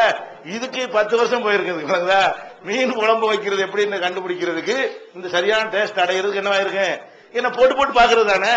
அது இன்னதான் திங்கிற பொருள், இன்னும் அதெல்லாம் ஒண்ணுமே அவனுக்கு தெரியாது. வேப்பிலை கொண்டாந்து போட்டு பார்த்திருப்பான், முருங்கை மரத்தை என்னத்தையாவது போட்டு ஒண்ணா போட்டு பண்ணிருப்பான். கடைசியில மிளகா தான் இது சரி இந்த ஒரு முடிவுக்கு வந்திருப்பான். மல்லி தான் சரின்னு முடிவுக்கு வந்திருப்பான். மிளகா மல்லி மட்டும்தான் உலகத்தில் இருக்குதா? உலகத்துல கண்ட குப்பையும் போட்டு என்னத்தை செஞ்சு பார்த்திருப்பாங்க. என்னெல்லாம் பார்த்துக்கிட்டு அவன் செஞ்சு தந்தவன இந்த மீன் குழம்புக்காக நம்ம உழைக்க வேண்டிய டைம் மிச்சமாயிருதுல. அடுத்த வேலையை நம்ம பார்க்கிறோம். நம்ம கூட இருக்கிற காரணம் அறிவு, அறிவுலாம் கூட கிடையாது. அவன் சில சோறாக்குற பஞ்சாயத்து அவன் பார்த்துட்டு போயிட்டான், மீனாக்க அவன் பார்த்துட்டு போயிட்டான். நீங்க வேற வேலையை தானே பார்க்கணும். அதனால டிவி கம்ப்யூட்டர் நீங்க போயிட்டு வேற பார்த்துக்கிட்டு இருக்கிறீங்க. அவன் அந்த பேசிக்கான வேலையை அவன் செஞ்சுட்டு போயிட்டதுனால நம்ம செய்யறமே தவிர நம்ம பெரிய அறிவாள் அந்த காலத்தை உனக்கு அறிவு கூடலாம் என்ன செய்ய இருமாந்தெல்லாம் போயிடக்கூடாது. அவங்களுடைய அறிவை பார்த்தோம்னா ரொம்ப நம்மளோட கூட இருக்கு பழங்காலத்து ஆட்களுக்கு. அவனுக்கு வேலை தான், அவனுக்கு குறைச்ச வாய்ப்புல வந்து என்ன செய்ய முடியுமோ அதை செஞ்சுட்டு போயிட்டான். அடிப்படை வாழ்வதற்கு தேவையான விஷயங்களை கண்டுபிடிச்சிட்டு போயிட்டான். இப்ப இந்த மாதிரி இந்த சட்டை தைக்கிறதுக்கு என்ன செஞ்சிருப்பான் அவன் யோசிச்சு பாருங்க. இந்த பஞ்ச நூலாக்குறதுல எவ்வளவு மெனக்கட்டு எத்தனையோ பொருள் உலகத்தில் இருக்குது. அதையும் அந்த பஞ்சை எடுத்து அதை போய் இப்படி திரிச்சு நூல் மாதிரி ஆக்கி அதை உன்னோட ஒன்னா கோத்து இப்படி செய்யலான்னு ஒரு நாலேஜ் கண்டுபிடிச்சனால நீங்க ஒரு மிஷின்ல போட்டு விட்டுட்டு எடுக்கிறீங்க. அந்த பஞ்சு பேல கொண்டு போறீங்க நூலா வருதுன்னா அதுக்கு பேசிக் அவன் தானே, இல்லாட்டி அதைத்தானே இப்ப ஆராய்ச்சி பண்ணிட்டு இருப்போம். அதனால என்ன விளங்கிட கூடாது, நம்ம அறிவுலாம் கூட நம்ம பெரிய சிறந்த சமுதாயம் விளங்கிறாதீங்க. நமக்கு அவங்களோட அறிவு கம்மி தான், நமக்கு பிந்தி வர்றவனுக்கு நம்மளோட அறிவு கம்மி தான், அதுல எந்த டவுட்டும் கிடையாது. ஆனால் அவங்கள வந்து முடிச்சு பல காரியங்கள் அவன் முடிச்சு வச்சுட்டதுனால அப்பன் சொத்து சேர்த்து வச்சுட்டா பிள்ளை கஷ்டமா, அதான் மேட்ரு. அப்ப என்ன செஞ்சுட்டான், எல்லாத்தையும் சேர்த்து வச்சுட்டு போயிட்டான். இவன் மட்டும் தின்னுட்டு இருக்கிறான். எனக்கு அப்படி சொல்ல முடியாது. அவன் செஞ்சு நம்ம என்ன செய்யறோம், எனக்கு வாழ்க்கை லேசுன்னு சொல்லுவான். ஏன் லேசா இருக்குது, அப்ப சுமந்து கொண்டதுனால லேசா இருக்கு. இவனை பிச்சைக்காரனை விட்டு போனா அப்ப வாழ்க்கை எப்படி என்ன அர்த்தம் விளங்கிக்கணும். அந்த மாதிரி தான் நம்ம அப்பன் சேர்த்து வச்சுட்டு போன மாதிரி இவங்க அறிவை சேர்த்து தந்துட்டு போயிட்டாங்க பல விஷயங்களை. நம்ம வந்து கொஞ்சம் தான் தேடி கண்டுபிடிக்கணும்.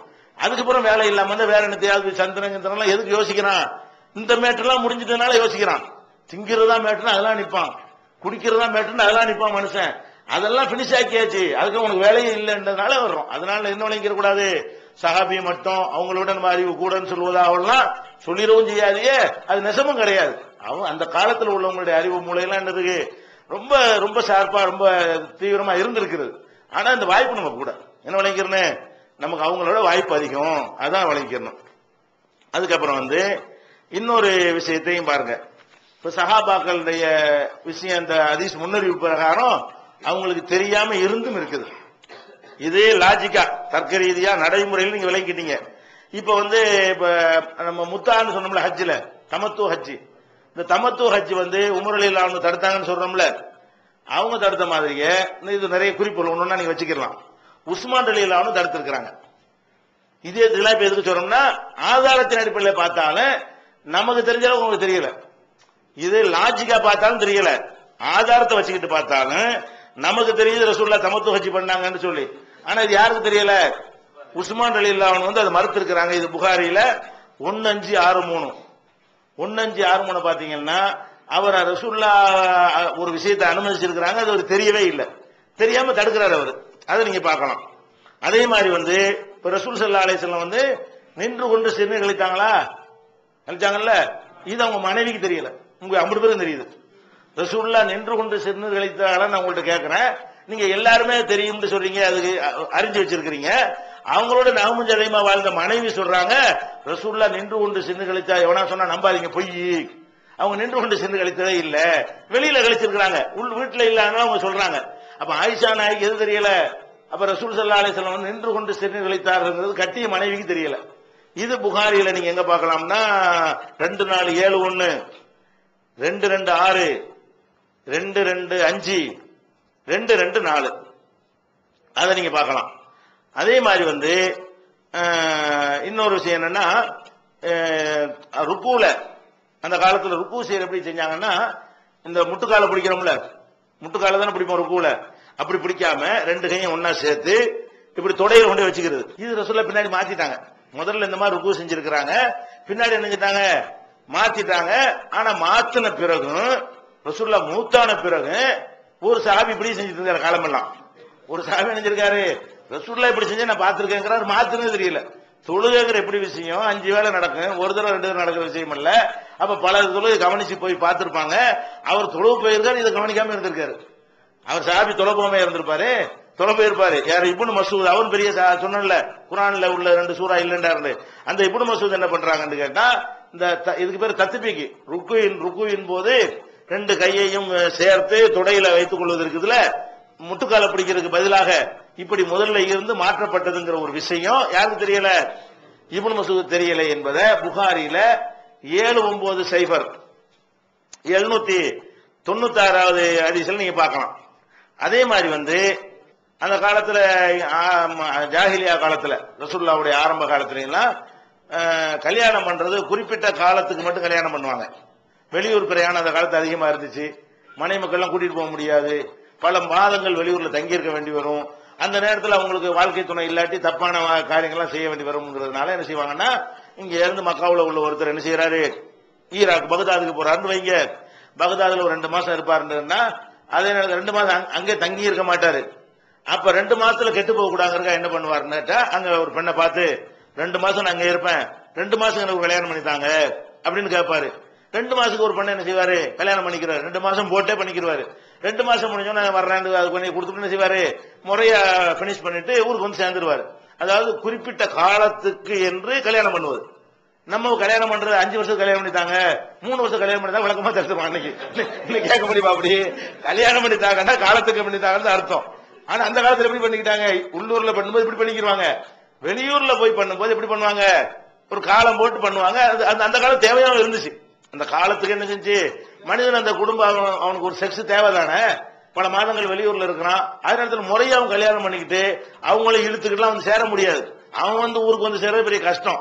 முன்னூறுல கல்யாணம் பண்ணி பொண்ணையும் சேர்த்து இழுத்துட்டு வந்துருங்கிறதெல்லாம் என்ன செய்யாது, பிராக்டிக்கலா சாத்தியமாகாது. அதனால என்ன செய்யணும், போற இடத்துல ஒரு கல்யாணம் பண்ண வேண்டியது, அதுக்கு பெரிய தொகை மகரா கேட்பாங்க. இந்த குறைந்த காலமா இருக்கிறதுனால பெரிய மகர் தொகை கேட்பாங்க. அது மாதிரி கொடுத்து விட்டு என்ன செய்வான், அதோட வந்துருவான். இந்த மாதிரியான ஒரு பழக்கம் இருந்தது. இஸ்லாத்துல உண்டாக்குன பழக்கம் இல்ல, அதுக்கு முந்தைய அரபுகள்கிட்ட இருந்தது. இஸ்லாம் வருவதற்கு முன்னாடியே அரபுகள்கிட்ட இருந்தது. அப்ப இருந்ததை இஸ்லாம் தடுக்காததுனால அதையே சஹாபாக்கெல்லாம் செஞ்சுட்டு இருந்தாங்க. ஏன்னா உத்தரவு வந்தா தானே தடுக்க முடியும். தடுக்கப்படாத வரைக்கும் சஹாபாக்கள் போய் என்ன செய்வாங்கன்னு கேட்டா, பல வெளியூர்களுக்கு போய் தங்கும் போது இஸ்லாத்தை ஏற்ற சஹாபாக்கள் இந்த மாதிரி 3 வருஷம் 2 வருஷம் 6 மாசம் 3 மாசம் டைம் போட்டு என்ன செய்வாங்க, கல்யாணம் பண்ணிட்டு இருந்தாங்க. இது துவக்கத்துல தடுக்காம இருந்த ரசூல் ஸல்லல்லாஹு அலைஹி வஸல்லம் கைபர் போர்ல நினைச்சிட்டாங்க, இனிமே கிடையாது, இனிமே கல்யாணம் பண்ணுவதாக இருந்தால் அவளை குறிப்பிட்ட காலத்துக்கு நீங்க என்ன செய்யக்கூடாது, பண்ணக்கூடாது. காலத்துக்கெல்லாம் வாழ்வதற்கு பண்ணணும், முடியாம பிரிஞ்சு அது வேற விஷயம்.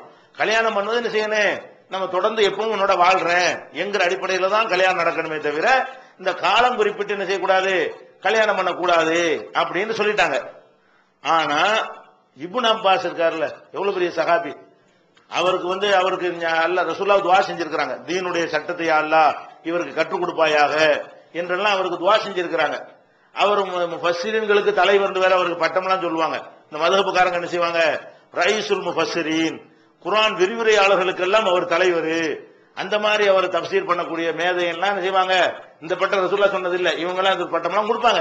ஆனா அவர் சிறந்த சஹாபி தான். இப்னு அப்பாஸ்ங்கிறவர் நல்ல ஒரு அறிவாளியான ஒரு சஹாபி தான். அவர் பேர் அப்துல்லா தான், அப்துல்லா இப்னு அப்பாஸ். சொல்லுங்க, இப்னு அப்பாஸ் என்ன பண்றாரு தெரியுமா, ரசூலுல்லாஹ்வுடைய காலத்துக்கு பிறகெல்லாம் இதை செய்யலான்னு ஃபத்வா கொடுக்கிறாரு. ரசூலுல்லாஹ் கைபர்ல தடுத்து விட்டாங்க. எதை தடுத்து விட்டாங்க, இந்த வாடகை மனைவின்னு வச்சுக்கிறீங்களா, முத்தாண்டா என்னது வாடகை மனைவி, அதாவது குறிப்பிட்ட காலத்துக்கு பேசி கல்யாணம் பண்றது. இந்த வாடகை மனைவியை கட்டக்கூடாதுன்னு சொல்லி தடை செஞ்சாச்சு. இது சபையில வச்சு தடை செய்யப்படுது. கைபர் போர்ல செய்யறாங்க. போர்னு சொன்னாலே பெரிய பெரிய சகாபாக்கள் நிறைய பேர் இருப்பாங்க, பெரும் கூட்டத்தில் வச்சு தடை செய்யறாங்க. ஒரு 2 பேரும் குசுகுசுன்னு கூப்பிட்டு தடுக்கல, கைபர் போர்ல வச்சு என்ன செய்யறாங்க, டிக்ளேர் பண்றாங்க இனிமேல் கிடையாதுன்னு சொல்லி. அந்த ஒரு தடை, சபையில் செய்த தடை இவருக்கு தெரியாம காலத்துக்கு இவர் என்ன பண்றாரு, அது தப்பு இல்லை, இப்பவும் செய்யலாங்கிறார், இப்பவும் செய்யலாம்னு சொல்றாரு. இவர் ஆதாரம் வச்சுதான் ஷியாக்கள் இன்னைக்கு செஞ்சிட்டு இருக்காங்க. ஈரான்ல இருக்குது. ஈரான் நாட்டுக்கு போனா என்ன செய்ய, இன்னைக்கு உங்களுக்கு தேவைண்டா ஒரு 3 மாசம் கல்யாணம் பண்ணிட்டு வந்துடலாம், அதுக்கு நமக்கு ஹராமாயிரும், அவனுக்கு அது ஹலாலா இருக்கு. அது மாதிரி என்ன செய்யறான் 3 மாசம் 2 மாசம் சொல்லி அந்த மாதிரி அது எனக்கு விபச்சாரம் வெளியே மாதிரி தான் அது முத்தா ஹஜ்ஜிலையும் முத்தாம்பாங்க. அதான் முத்தான ஜாலின்னு அதான் விஷயம். இந்த ஹஜ்ஜில கூட தமத்து ஜாலின்னு சொன்னோம்ல, அதுக்கு எனக்கு ஒரே வார்த்தை தான். நிக்காஹ்ல முத்துவா, ஹஜ்ஜில முத்துவா. முத்துவா மீம் தே ஆயில் சொல்லுங்களா. முத்தான்னு சொன்னா ஜாலின்னு அர்த்தம். ஹஜ்ஜில முத்தான்னு சொல்லுவாங்க, கல்யாணத்துல முத்தான்னு சொல்லுவாங்க. இது ஜாலி மட்டும் தான் இல்ல மேட்ரு, வாழ்வதெல்லாம் மேட்ரு கிடையாது. ஜாலியா இருக்கிறதுக்காக பண்றது. அப்ப ஜாலி கல்யாணம் வச்சுக்கிறது, நம்ம வாடகை கல்யாணம் அர்த்தம் விளங்குறதுக்கா அப்படி போட்டுருக்கிறோம். அப்ப இந்த ஜாலியா இருக்கிறதுக்கா கல்யாணம் பண்றது இருக்குத, இது செய்யலான்னு யாரு கொடுத்தா? இப்ப அப்ப ஏன் மாத்தப்பட்டு தெரியல? நமக்கு தெரிஞ்சிருக்கு மாத்தப்பட்டு அவருக்கு தெரியல. பாருங்களேன், யார் நல்லா வழங்கி இருக்கிறா? மாத்தப்பட்ட விஷயம் நமக்கு நல்லா தெரியுது, சஹாபிக்கு என்ன செய்யல? இந்த மாத்தப்பட்ட விஷயம் தெரியாம இருந்திருக்குத. அப்ப இது எங்க இருக்குன்னு கேட்டா புகாரில 5116 5116 சஹாபாக்களை ஃபாலோ பண்ணா என்ன செய்யலாம்? இதை கூட செய்யலாம். இப்ப நீங்க சொன்னீங்கல்ல, இப்ப என்ன செய்யணும்? சஹாபாக்களை ஃபாலோ பண்ண சொல்றீங்க, ஒரு 2 மாசத்துக்கு ஒரு பொண்ணு பாருங்க அப்படி கேட்கணும். சஹாபாக்கள் சொல்லியிருக்காங்கல்ல, அவங்க கிட்ட தான் கேட்கணும். ஒரு 2 மாசம் பொண்ணு கொடுக்கல கேட்கணும். ஏன் சஹாபியை ஃபாலோ பண்ணி கொடுக்க வேண்டியதானே? சரி. அதே மாதிரி இம்ரான் பின் ஹுசைன், இவர் ஒரு சஹாபி தான். இவர் இது கூடும்னு சொல்லியிருக்காரு. இப்னு அப்பாஸ் சொன்ன மாதிரியே இம்ரான் இப்னு ஹுசைன், ஹுசைனுடைய மகன் இம்ரான், இவர் ஒரு நல்ல ஒரு சிறந்த ஒரு பழைய சஹாபி தான், சீனியர் சஹாபி தான். இவர் என்ன பண்ணிருக்காருன்னா, இந்த முத்தா கல்யாணம் கூடும், அது கூடும், அது தப்பு கிடையாது, செய்யலாம், அந்த பத்துவா கொடுத்திருக்காரு. பத்துவா எப்ப கொடுக்கிறார்? ரசூல்லா காலத்துக்கு பிந்தி கொடுக்கிறாரு. ரசூல்லா காலத்தை தடுக்கப்பட்ட ஒரு விஷயத்த கூடும்னு பத்துவா கொடுக்கிறாரு. உலகத்தையே செய்யப்பட்ட தடை உங்களுக்கு தெரியவில்லை. அப்ப இது புகாரில 4518 4518வது ஹதீஸ்ல இருக்கிறது. இதே மாதிரி இப்ப ஒருத்தன் குடும்ப வாழ்க்கையில் ஈடுபடுறான். ஈடுபடும் பொழுது மனைவியிட்ட சேரும் பொழுது விந்து வெளிப்படல. இப்ப குளிக்கணுமா குளிக்க கூடாதா? உங்களுக்கு எல்லாம் தெரியுது, குளிக்க தேவையில்லைங்கிறாரு ஒரு சஹாபி. குளிக்கலான் இருக்குல்ல, அப்படிதான் ரசூலுல்லாஹ் சொல்லி இருக்கிறாங்க. அந்த ஹதீஸ் இவருக்கு தெரியல. விந்து வராட்டினது குளிக்கணும் அப்படின்னு சொன்னாலும் யாருன்னு கேட்டா உஸ்மான் ரலியல்லாஹு அன்ஹு சொல்லி இருக்கிறாங்க. உபய் இப்னு கஅப் 2 பேரும். உஸ்மான் யார்? 4 கலீஃபாவுல வந்துடுறாங்க. இவன் சொல்றான்ல குலபாய ராசியன்கள்ல அதுல வருதுப்பா, இதான் சட்டமான்னு கேளுங்க. அவனே இல்லம்மா. அப்ப என்ன சஹாபாக்களை பின்பற்ற சொல்ற? அந்த சஹாபி என்ன பண்ணிருக்காரு? அதாவது மனைவிட்டு சேர்ந்து விந்து வெளிப்பட்டா குளிங்க, விந்து வெளிப்படாம பண்ணா என்ன செய்ய வேண்டியல, குளிப்பு கடமை கிடையாது, சும்மா கழுவிட்டு போய் தொழுதுக்கலாம் என்று யார் சொல்றா? உஸ்மான் ரலியல்லாஹு அன்ஹு சொல்றாங்க, உபய் இப்னு கஅப் ரலியல்லாஹு அன்ஹு சொல்றாங்க. இந்த 2 பேரும் சொல்லக்கூடியதும் புகாரியில 292 179 293 இந்த மாதிரி உள்ள இதுல என்ன இருக்குது, இடம்பெற்றிருக்கிறது. அதுக்கப்புறம் இப்ப ஒருத்தர் இப்ப இதெல்லாம் எதுக்கு சொல்றோம்னு கேட்டா, நமக்கு தெரிஞ்ச உங்களுக்கு தெரியலங்கிறது தான். இப்ப பாருங்களா, அதான் நமக்கு தெரிஞ்ச அறிவு கூட அர்த்தம் கிடையாது, நமக்கு கிடைச்ச வாய்ப்பு உங்களுக்கு இல்ல, அப்படி புரிஞ்சுக்கணும். நமக்கு தெரியுதுன்னு அர்த்தம், நமக்கு அந்த ஹதீஸ்கள் தொகுத்து கொண்டாந்து போட்டாங்க, முன்னாடி தொகுத்து கொண்டாந்து அவங்கள்ட்ட போடப்படல. அதனால என்ன செய்யல, அவங்களோட நம்ம நன்கு அறிந்தவர்களாக இருக்கிறோம் ரசூலுல்லாஹ் சொன்னது நடைமுறையிலே நிரூபணம் ஆயிருக்கிறது. நடைமுறை லாஜிக்காவும் நமக்கு தெரிகிறது, நடைமுறையிலே அது நிரூபிக்கப்படுகிறது என்பதற்காக இதை சொல்றோம். அதே மாதிரி இப்ப லுகா தொழுகை இருக்கு, லுகா தொழுகைன்னு ஒண்ணு இருக்கா இல்லையா? இருக்குது. லுகா தொழுகை இருக்கா இல்லையா? இருக்குது. ஆனா ஆயிஷா நாய் கிடையாதுங்கிறாங்க. நீங்க 3 பேர் தெரிஞ்சு வச்சுக்கிறீங்க என்னது லுகா தொழுகை இருக்குன்னு சொல்லிட்டு. ஆனா ஆயிஷா நாய் என்ன பண்றாங்க, லுகா தொழுகையா அப்படி ஒண்ணு கிடையவே கிடையாது, ரசூலுல்லாஹ் தொழுதே கிடையாது அப்படின்னு என்ன செய்யறாங்க, ஆயிஷா நாயகி மறுக்கிறாங்க, இப்னு உமர் மறுக்கிறார். அப்துல்லா இப்னு உமர் என்ன பண்றாரு, சலாத்து லுகான்னு ஒண்ணு கிடையாது, லுகா தொழுகைன்னு ஒரு தொழுகையே நம்ம எல்லாருக்கும் தெரியுது, லுகா தொழுகை ஒண்ணு இருக்குங்கிறது. ஆனா ரசூலுல்லாஹ் காலத்துல வாழ்ந்தவங்களுக்கு தான் எல்லாம் தெரியுங்கிறாங்களே, அவருக்கு என்ன தெரியல? இன்னைக்கு லுகா தொழுகை தெரியாது யாராவது இருப்பானா? சுன்னத் ஜமாஅத்தோட இருப்பானா? சுன்னத் ஜமாஅத்துல கூட லுகா தொழுகை இருக்குன்னு சொல்றானா இல்லையா? அப்ப எல்லாருக்குமே தெரிஞ்சிருக்கக்கூடிய கொஞ்சம் லேசா ஒரு மார்க்கத்துல ஈடுபாடு இருந்தாலே அவனுக்கு டைம் டேபிள் வர போட்டுருக்கான் பள்ளிவாசல எல்லாம். அப்ப உலகத்துக்கே தெரிஞ்சிருக்கக்கூடிய ஒரு மேட்ரு யார் மறுக்கிறாங்க? ஆயிஷா நாய் மறுக்கிறாங்க. இது எங்க இருக்குன்னு கேட்டா புகாரில ஆயிஷா நாய்க்கு மறுக்கிறது 1128, ஆயிஷா நாய்க்கு மறுக்கிறது 1128, இப்னு உமர் மறுக்கிறது 1175.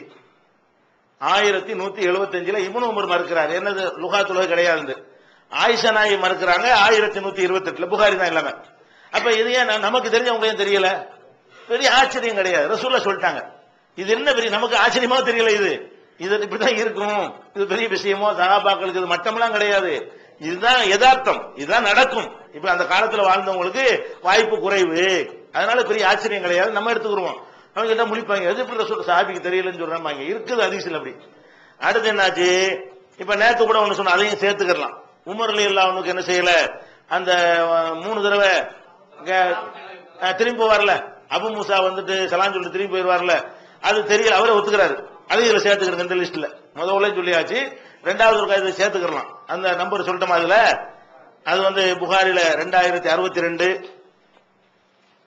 6245, 7353 அது இருக்குது. அப்ப இதுல என்ன செய்யுது, இவனு உமர் ரலியல்லாஹு அன்ஹு அவர்களுக்கு இந்த விஷயம் தெரியும், நமக்கெல்லாம் தெரியுது. 3 தடவை அனுமதி கிடைக்காது திரும்பி போயிடணும், இது நமக்கு தெரிஞ்சிருக்கிறது. உமர் ரலியல்லாஹு அன்ஹு தெரியல, எத்தனை விஷயங்கள் தெரியலன்னு அவர் சொல்றாரு. அப்ப இது ரசூலுல்லாஹ் சொன்ன மெய்யாவது பாருங்க, என் காலத்தில் வாழ்ந்தவங்க நேரடியா கேட்கிறவங்களை விட பின்னாடி உள்ளவங்க நல்லா தெரிந்து கொள்ளக்கூடியவங்களா இருப்பாங்கன்னு சொன்னாங்களே, அது அப்படியே நிறைவேறு, அதான் சொன்னபடியே நடந்ததுன்னு வர அந்த ஹதீஸ்ல வருது. அதே மாதிரி வந்து தயமம் செய்யறோம்ல, குளிப்புக்காக வேண்டி என்ன செய்யறோம், குளிப்பு கடமையானா ஒழுவுக்கு தயமம் செய்யற மாதிரி குளிப்பு கடமையானாலும் குளிரா இருந்தா ஏதாவது ஏற்படும்னா என்ன செய்யலாம், தயமம் செஞ்சுக்கலாம். இது வந்து இப்னு மஸ்ஊத் ஒத்துக்க மாட்டேங்கிறாரு, அதெல்லாம் கிடையாது, தயமெல்லாம் செய்யக்கூடாது, குளிருக்காக வேண்டி என்ன செய்யக்கூடாது, குளிப்புக்காக வேண்டி தயமம் குளிக்கத்தான் செய்யணும் அப்படிங்கிறாரு. அப்புறம் ஆதாரத்தை காட்டின பிறகும் இருக்கிறாரு, ஆதாரத்தை காட்டுறாங்க, ரசூலுல்லாஹ் செஞ்சிருக்காங்களே, அனுமதிச்சிருக்காங்களே, ரசூலுல்லாஹ் செஞ்சாலும் நம்ம அனுமதி கொடுக்க கூடாது, சின்ன சின்ன விஷயத்தெல்லாம் போய் என்ன செய்வான், குளிக்காம தயமம் பண்ணிடுவான், நம்ம இந்த சட்டத்தை சொன்னோம் என்ற தெரிஞ்சுட்டு மறைக்கணுங்கிறாரு.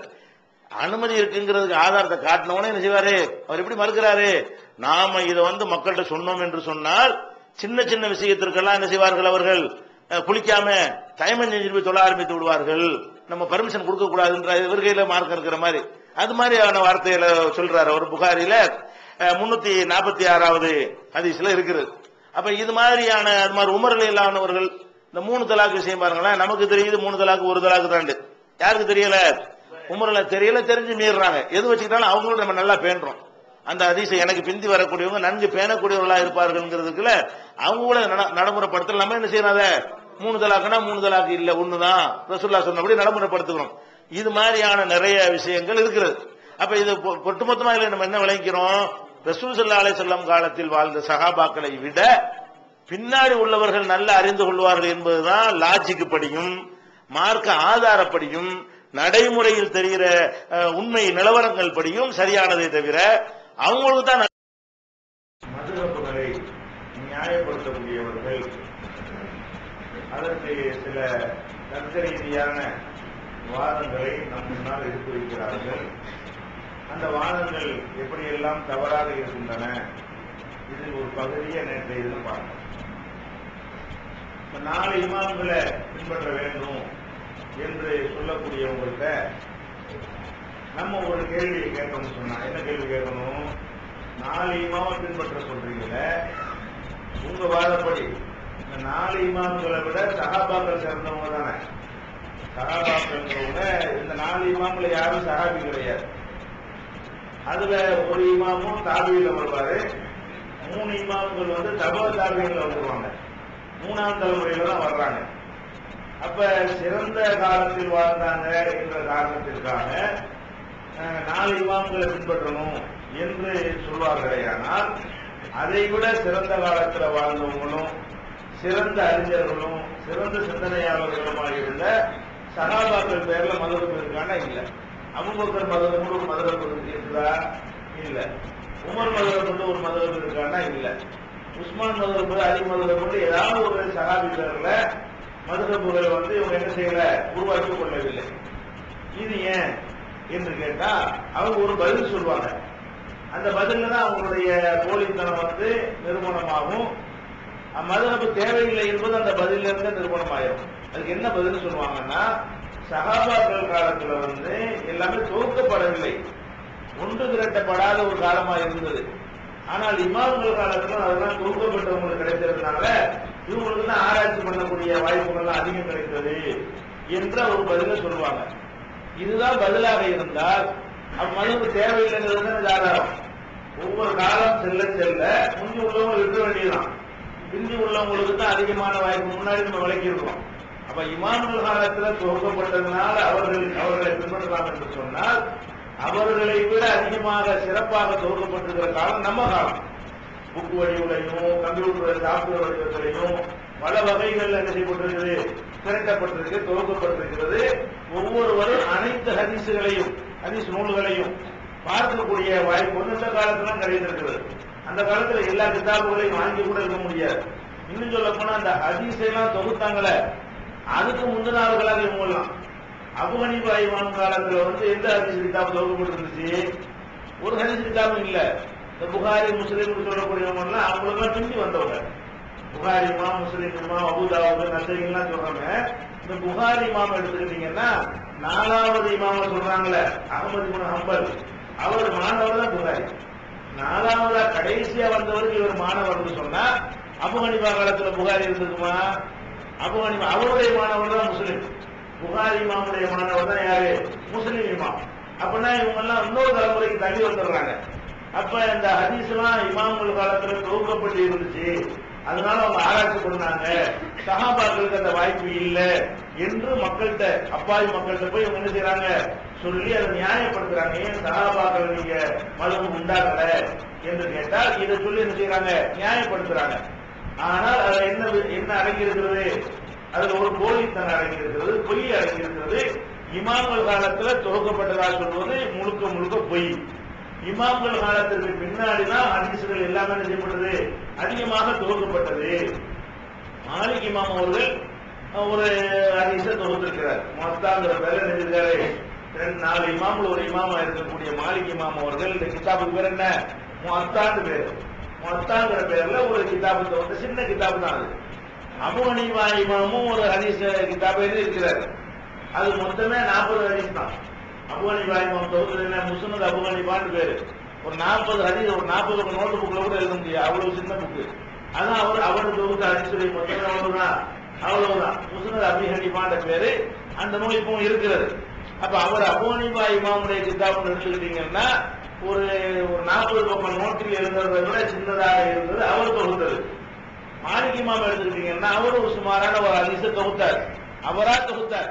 எனக்கு அதுக்கு அங்கே மெனக்கட வேண்டிய தேவையும் இல்லை. ஏன்னு கேட்டா அடுத்த தலைமுறை தானே, அடுத்த தலைமுறையா இருக்கிறதுனால, ஒரு காவிரியா இருக்கிறதுனால சஹாபாக்களை பார்த்து உங்களுக்கு ரசூலுல்லாஹ் ஏதாவது சொன்னாங்களா அப்படின்னு என்ன செய்ய முடியும், இவரால கேட்க முடியும். அதனால வந்து அது மதீனாவுல உள்ள சஹாபாக்கள் இருப்பாங்க இல்லையா, அவங்களுடைய ஹதீஸ் மட்டும் தான் இவருக்கு கிடைச்சது. மற்ற வெளியூர்களுக்கு போன சஹாபாக்கெல்லாம் தேடிலாம் போகல.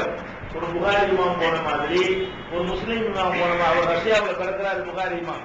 ரஷ்யாவில் பிறந்து அங்கே தாஷ்கண்ட்ல பிறந்து என்ன செய்யறாரு, புகாராங்கிறது ரஷ்யாவில் தான் இருக்கு அந்த ஊர். அங்கே பிறந்தவர் என்ன செய்யறாரு, இஸ்லாம் எல்லாம் சென்ற பிறகு மார்க்கத்தை சொல்வதற்காக வேண்டி ஊரா பிரயாணம் பண்ணி போனாரு. இந்த ஊர்ல ஒரு சராபி வந்திருப்பாங்கன்னு சொன்னா இந்த ஊருக்கு வருவாரு. அந்த ஊருக்கு ஒரு சராபி வந்திருக்காரு கேள்விப்பட்டு அங்கேயும் போவாரு. அவர் மூலமா ஏதாவது உங்களுக்கு தகவல் கிடைச்சிருக்குதா, அவர்கிட்ட படிச்சு யாராவது இருக்கிறாங்களா, அவர்கிட்ட படிச்சு யாராவது இருக்காங்களான்னு கேட்டு ஹதீஸ்களை செதறி கிடறதெல்லாம் தேடி தொகுத்தவங்க யாரு, ஹதீஸ்களை இமாம்கள். அப்ப அந்த ஹதீஸ்களை இமாம்களுக்கு பின்னாடி மதுஹப் உண்டாயிருந்தா ஓரளவுக்கு ஏற்றுக்கலாம். மதுஹப்கள் எப்ப உண்டாயிருக்குன்னு இந்த ஹதீஸ்கள் எல்லாம் தொகுத்து முடிச்சாங்கல்ல, ஒரு 350-400 மேல. அப்ப உள்ள அறிஞர்கள் வந்து நிறைய ஹதீஸ் எல்லாம் கிடைச்சிருச்சு, தொகுத்து ஆராய்ச்சி பண்ணாங்க. முந்தி உள்ளவங்களுக்கு கிடைக்கல என்று சொல்வார்களே, ஆனால் அதுவாவது இந்த வாதத்துக்கு ஒரு வலு சேர்க்கக்கூடியதாக இருக்கும். ஆனா இவங்க சொல்லக்கூடிய எல்லா இமாம்களுமே ஹதீஸ் தொகுக்கிறது முந்தி உள்ளவங்க. ஷாஃபி இமாம் அவரே ஒரு கிதாப் எழுதியிருக்கிறார், ஹதீஸ் சம்பந்தமா உம்முங்கிற கிதாபு அவரும் எழுதியிருக்கிறார். அவரு கிதாபும் வந்து குறைந்த அளவு ஹதீஸ்களை கொண்டதுதான், எல்லா ஹதீஸும் அதுல இருக்காது.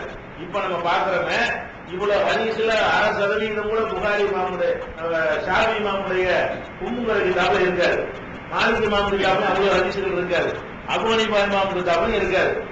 அஹ்மத் இப்னு ஹம்பல் 4வது இமாம் இருக்காருல்ல, இந்த 4 இமாமுல ஒவ்வொரு இமாமும் ஹதீஸ் கிதாபுகள் ஒண்ணு எழுதிட்டு தான் இருக்கிறாங்க, தொகுத்து தான் இருக்கிறாங்க. ஆனா அதெல்லாம் என்னது, ரொம்ப ரொம்ப ரொம்ப சின்ன ஒரு அளவு உள்ளது. அதை வச்சுட்டு ஆராய்ச்சி பண்ண முடியாது. இன்னைக்கு ஒரு ஹனவி மதவுக்காக போய் இந்த முஸ்னத் அபு ஹனீஃபாவை கொடுத்து இதுல இருந்து நான் கேட்கறதுக்கு பதில் சொன்னா சொல்ல முடியுமா வரால? ஆனா அவருடைய மொத்த தயாரிப்பு எவ்வளவுதான், அந்த முஸ்னத் அபு ஹனீஃபாங்கிறது கிதாபு தான். அப்ப இந்த காலத்தை நீங்க விளைவிக்கலாம். இப்ப அபு ஹனீஃபா இமாமுடைய காலம் நீங்க தெரிஞ்சு வச்சிருக்கீங்க. அவர் ஹிஜ்ரி 80ல பிறக்கிறார். அபு ஹனீஃபா பிறக்கிறது எப்ப? ஹிஜ்ரி 80ல பிறக்கிறார். 180ல மூத்தாயிடுறாரு. அபு ஹனீஃபா இமாமுடைய பிறப்பு ஹிஜ்ரி 80, 150ல மூத்தாயிடுறாரு. உலகத்தில் 70 வருஷம் வாழ்ந்திருக்கிறார். 70 வயசு வரைக்கும் நினைச்சிருக்காரு அவரு. 80க்கு 150 70 தானே. 80ல பிறக்கிறாரு, 150 மூத்தா போறாங்க. எத்தனை வருஷம்? 70 வருஷம் வாழ்ந்தாரு. இந்த 70 வருஷ காலத்துல ஹதீஸை தேடி அலைஞ்சிருந்தா இந்த மாதிரி 40 நோட்டு தான் கிடைக்குமா? 70 வருஷ காலம் இருந்திருக்கிறாரு. அவர் கிடைச்ச ஹதீஸ் எவ்வளவு? ஒரு சின்ன ஒரு புக் டைரி அளவுக்குள்ள கூட கிடையாது. ஷாஃபி இமாம் 150ல பிறக்கிறாங்க.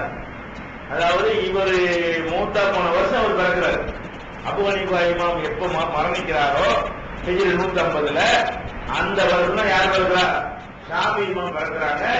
அவங்க 204ல மூத்தாயிடுறாங்க. 54 வருஷம் அவருடைய வாழ்நாள் எவ்வளவு? 54 வருஷம் அவர் வாழ்ந்திருக்கிறார். அதே மாதிரி மாலிக் இமாம் எடுத்துட்டீங்கன்னா ஹிஜ்ரி 93ல அபு ஹனீஃபா 80ல பிறக்கிறாரு இல்லையா? அவங்க ஹிஜ்ரி எத்தனையில் பிறக்கிறாரு? 93ல பிறக்கிறாரு. 179ல மூத்தாயிடுறாரு.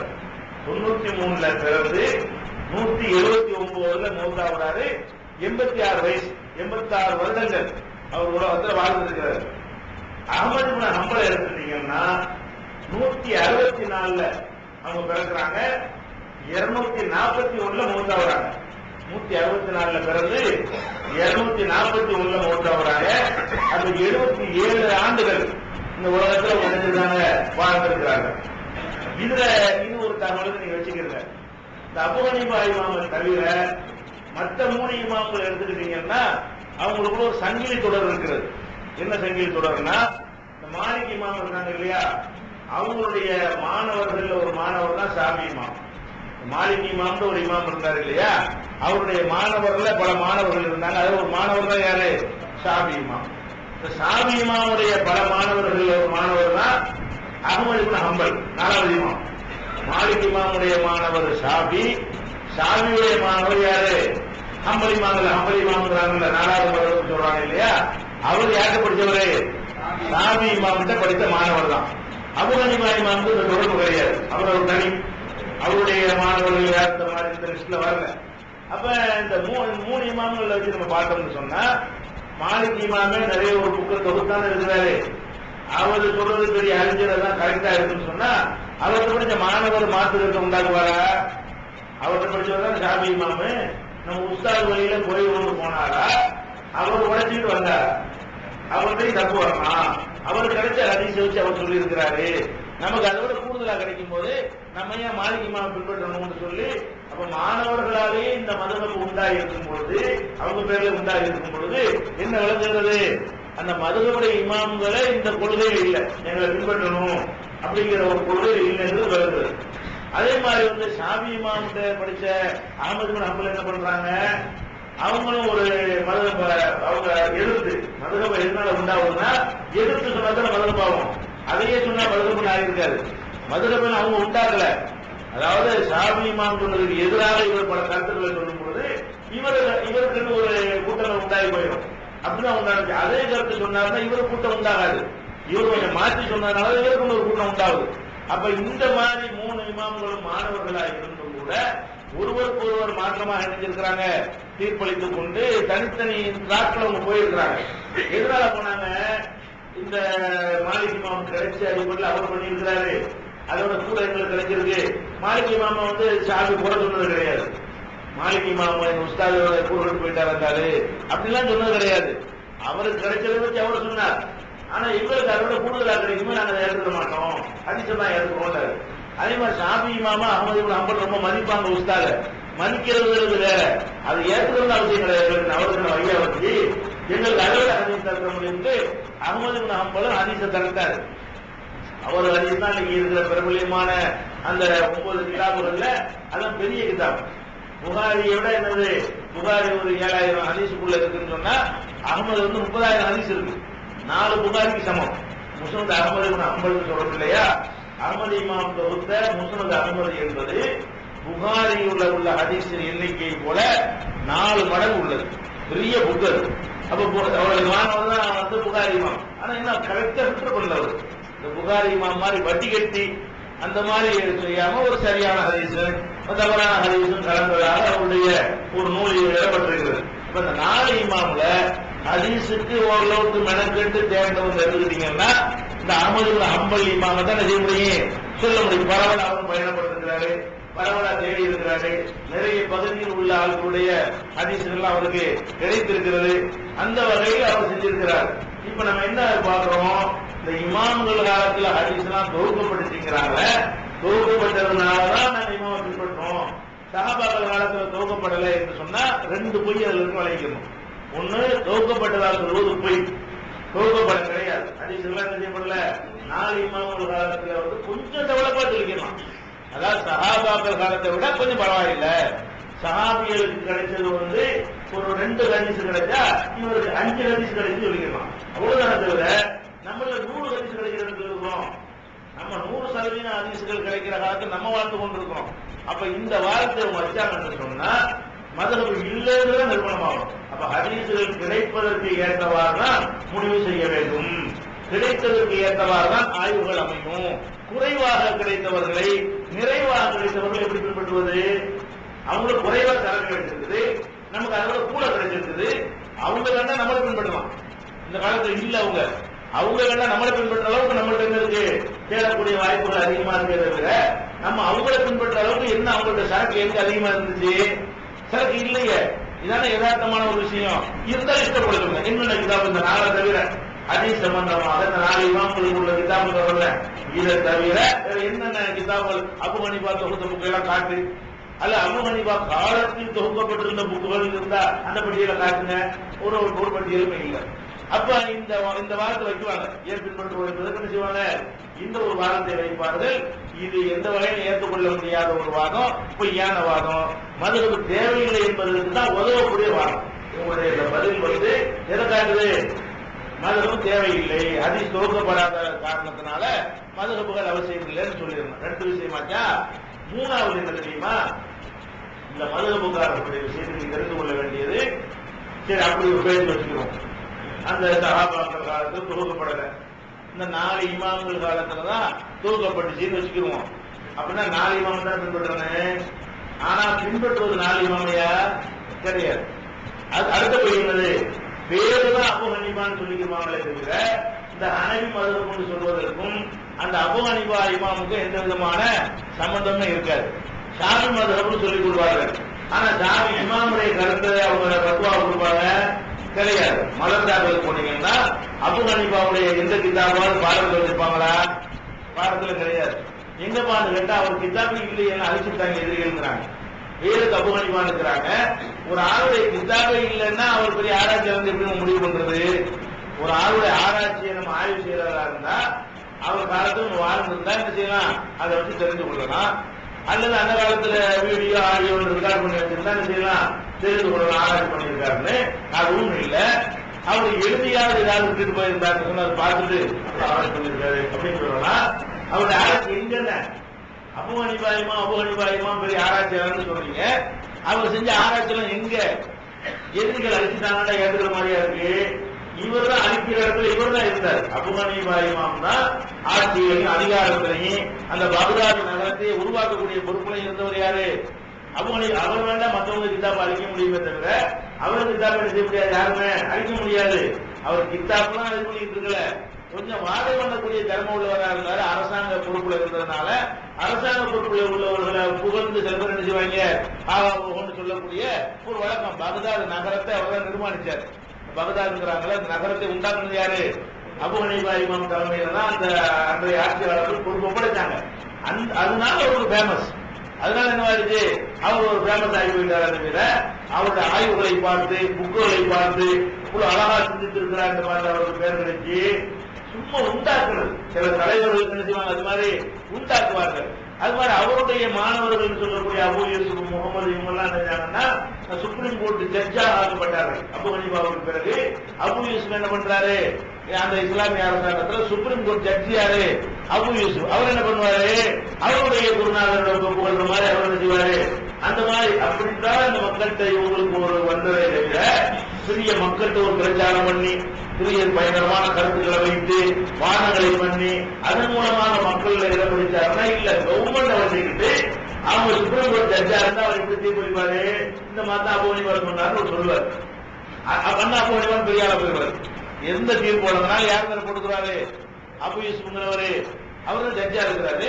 எங்க அபோனிபாய் இமாம் ஒரு பெரிய அறிஞர் அவர் சொல்லியிருக்காரு அதனால இதான் மத்துவா இப்படியே பரவுனதுனாலதான் அவங்க மதரவு உலகத்தில் அதிகமாகவும் இருக்கிறது.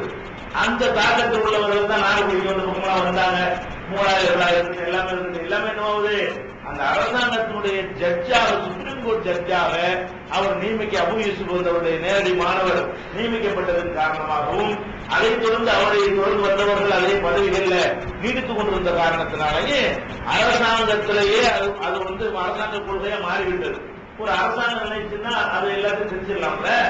அந்த மாதிரி தான் நம்ம ஹனபிங்கிறதெல்லாம் பெரிய ஷாபி ஹனபி சரியான விவாதம் பண்ணி அதுல வந்து ஹனபி ஜெயிச்சு இந்த ஊர் இந்த நாட்டு ஹனபியா போனாங்க. அப்படியே நடந்திருக்காங்க. அப்படிலாம் நடக்கல. நம்ம இந்தியாவில் ஹனபியா இருக்கிற காரணம் என்ன அந்த முகலாய மன்னர்கள் ஆட்சியில் வந்தாங்க. அவங்க என்ன பண்ணாங்க அந்த கிதாபுல பிடிச்சிக்கிட்டாங்க. அந்த சங்கிலி தொடர ஆட்சியாளர்கள் ஏற்கனவே இருந்தாங்கல்ல அதை கொண்டு வச்சு தீர்ப்பளிச்சாங்க. அப்ப இந்த மக்களுக்கு ஹனபியும் தெரியாது சாமியும் தெரியாது. ஹனபிட்டு போய் ஹனபில என்ன தெரியுங்க அவனுக்கு அபு ஹனீஃபான்னு சொன்னாலும் பிடிக்கும். அபு ஹனீஃபா யாரும் ஹனபிடுவான். அபு ஹனீஃபா இமாம்ல அபு ஹனீஃபாவா எங்களுக்கு தெரியாதுன்னு அவனுக்கு ஹனபி இமாம் தான் தெரியும். அவருடைய சொந்த பேரும் தெரியாது, அவருடைய வரலாறு தெரியாது. அப்பெல்லாம் ஹனபின்னு விளங்கிய ஹனபியா இருக்கிறாங்க.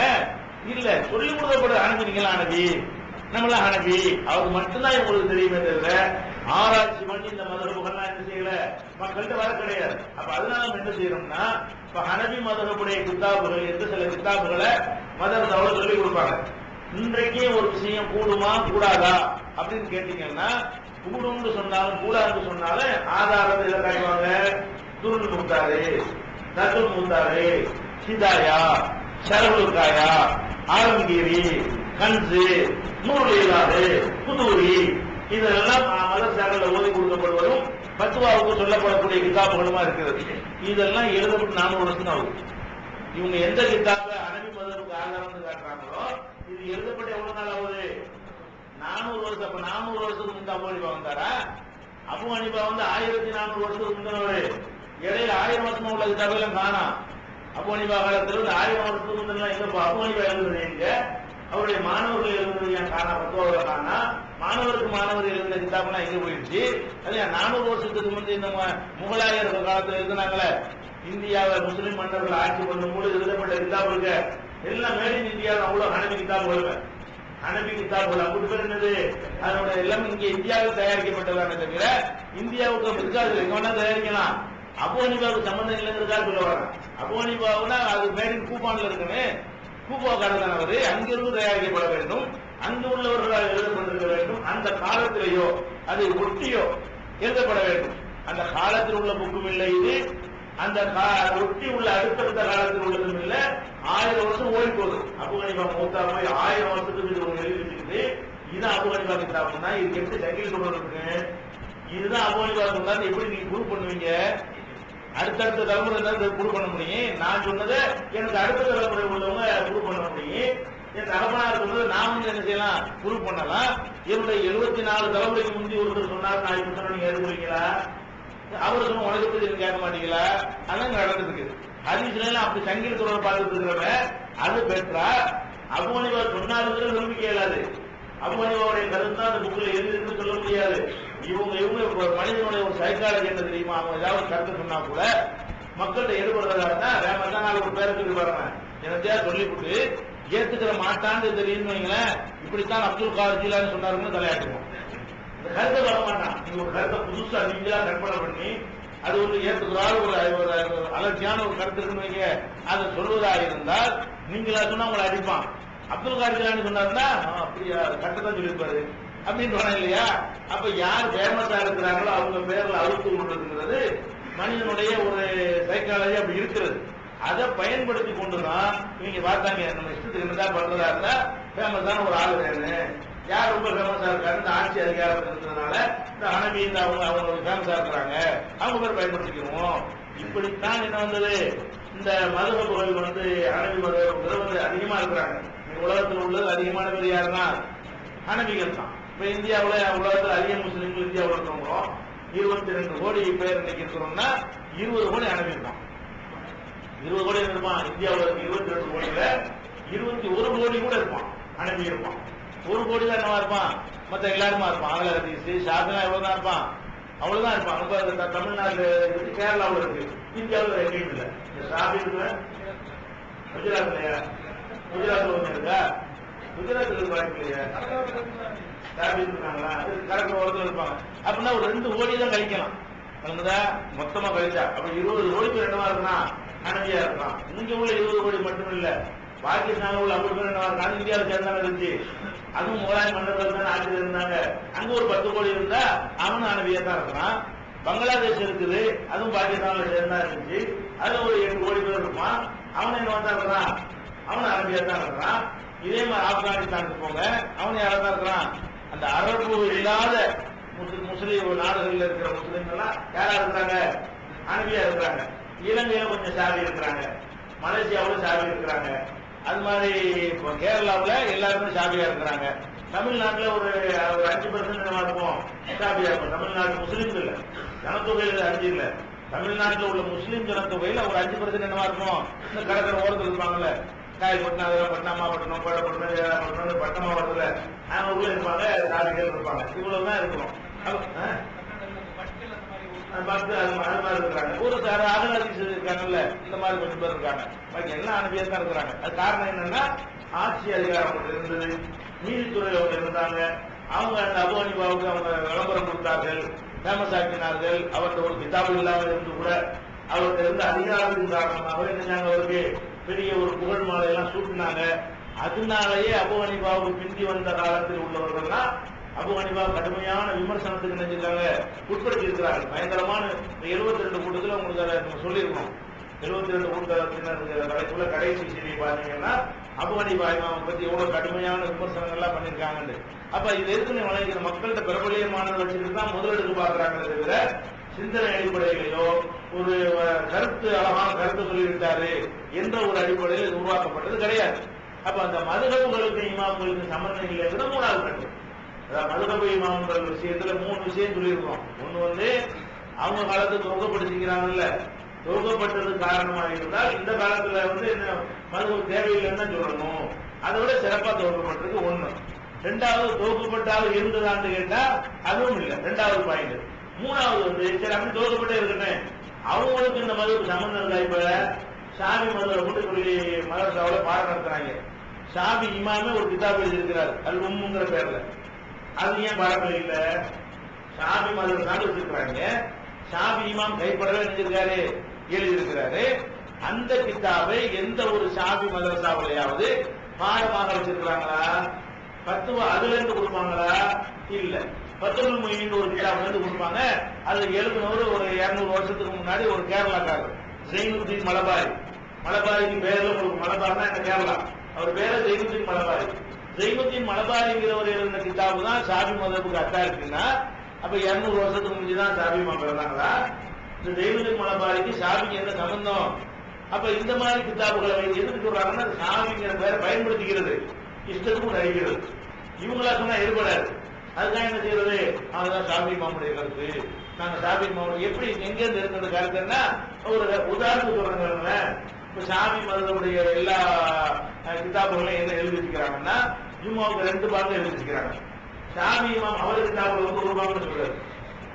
அவர் கைப்பட இருந்தார ஷாபி இமாம் எழுத உம்மு, அதுல என்ன இருக்குன்னு கேட்டா ஜும்மாவுக்கு 1 பாகம் தான், அதுதான் சரியான கருத்து, அதைத்தான் நான் தேர்ந்தெடுக்கிறேன் அப்படின்னு எதுல சொல்றாரு, அது உம்முல சொல்றாரு.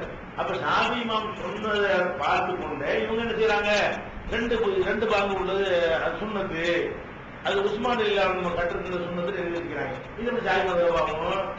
ஷாபி இமாமுக்கு மாற்றமானதை ஷாபி கிதாபில் எழுதி வச்சுக்கிறாங்க. அப்படின்னா ஷாபி இமாம்ங்கிற பேரை சும்மா யூஸ் பண்றாங்க அப்படிங்கிறதை நம்ம என்ன செய்யணும், இந்த மதுஹப் சம்பந்தமாக நம்ம புரிந்து கொள்ள வேண்டிய விஷயம்.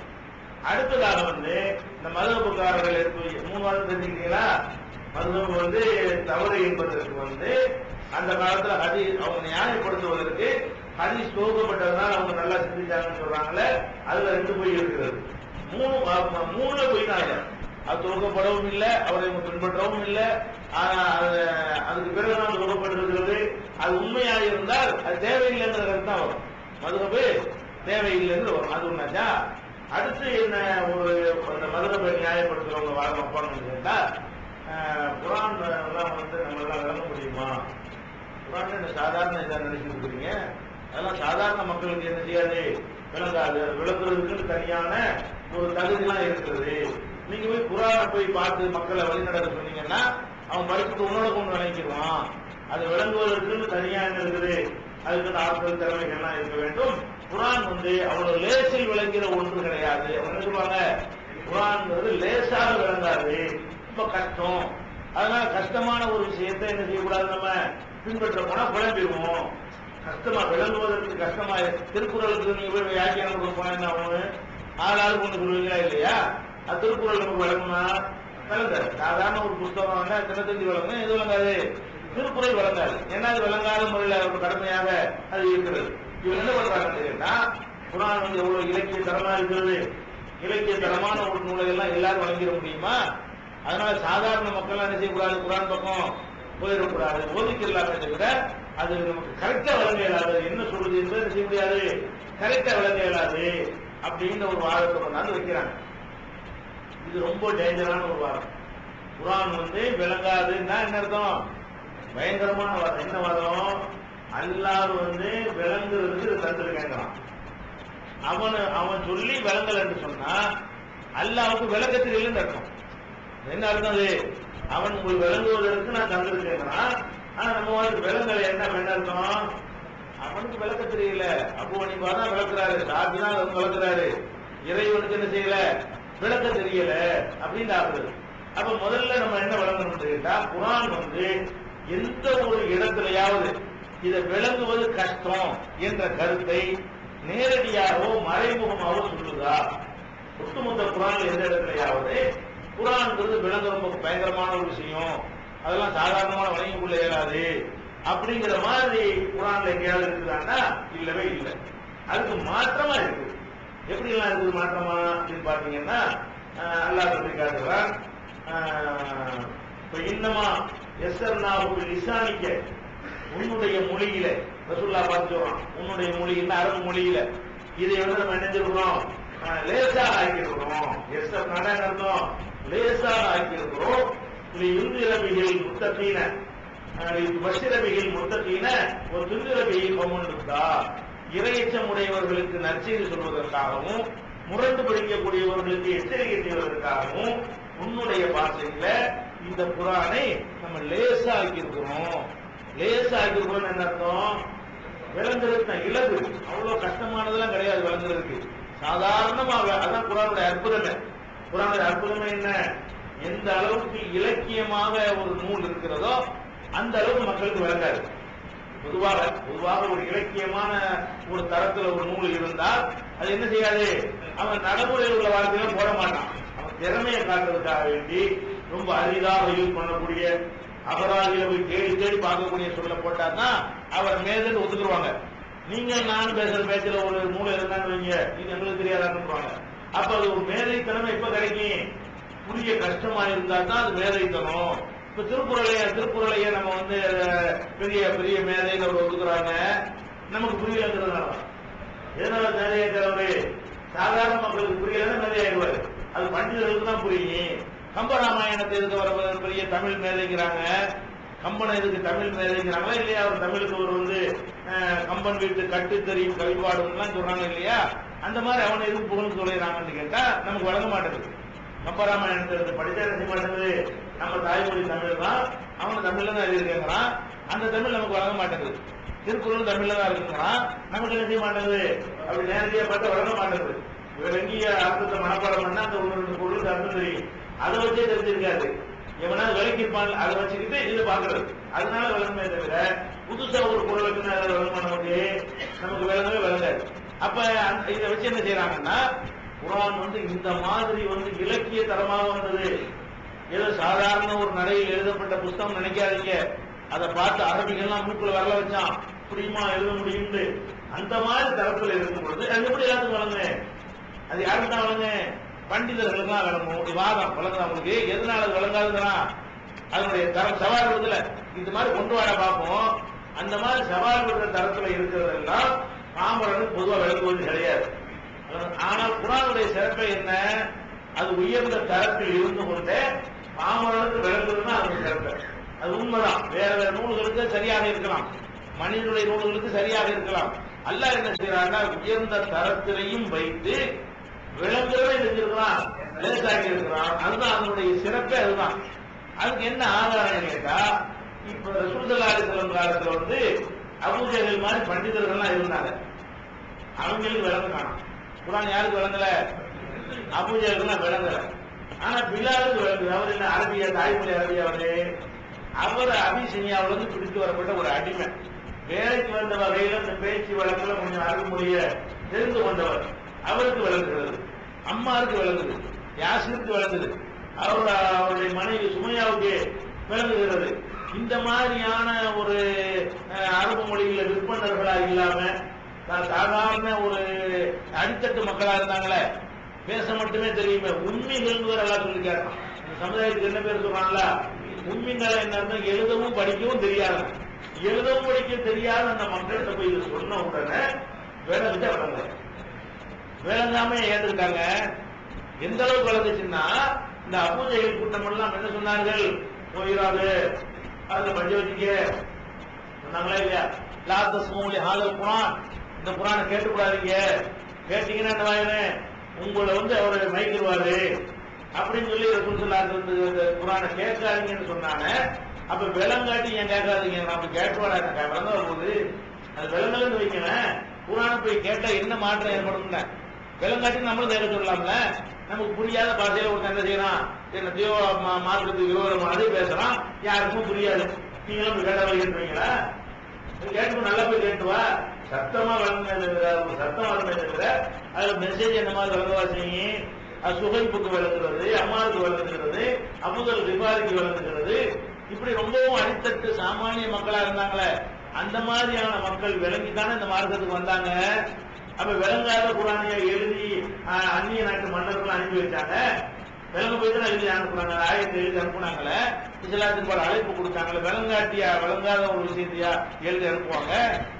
அப்ப குர்ஆன் விளங்காது என்று சொல்வது இருக்குது, அது நடைமுறையில் என்ன நடந்துச்சு என்பதையே பார்க்காமல் பேசக்கூடிய ஒரு பேச்சு. ரசூலுல்லாஹ் காலத்துல விளங்கி இருக்குது, விளங்கி இருக்கிறத எதிரையும் ஒத்துக்கிட்டான். விளங்கும் போயிடாத, இவருக்கு போனா என்ன குர்ஆனை கேட்டீங்கன்னா உன்னை மயக்கிடுவாரு, அவ்வளவு விஷயம் அவ்வளவு இருக்கக்கூடியதா இருக்குது. அந்த மாதிரியான குர்ஆனை கேட்டு கேட்டு தான் எல்லாருமே இஸ்லாத்துக்கு வந்திருக்கிறாங்க. விளங்கி இருக்குது.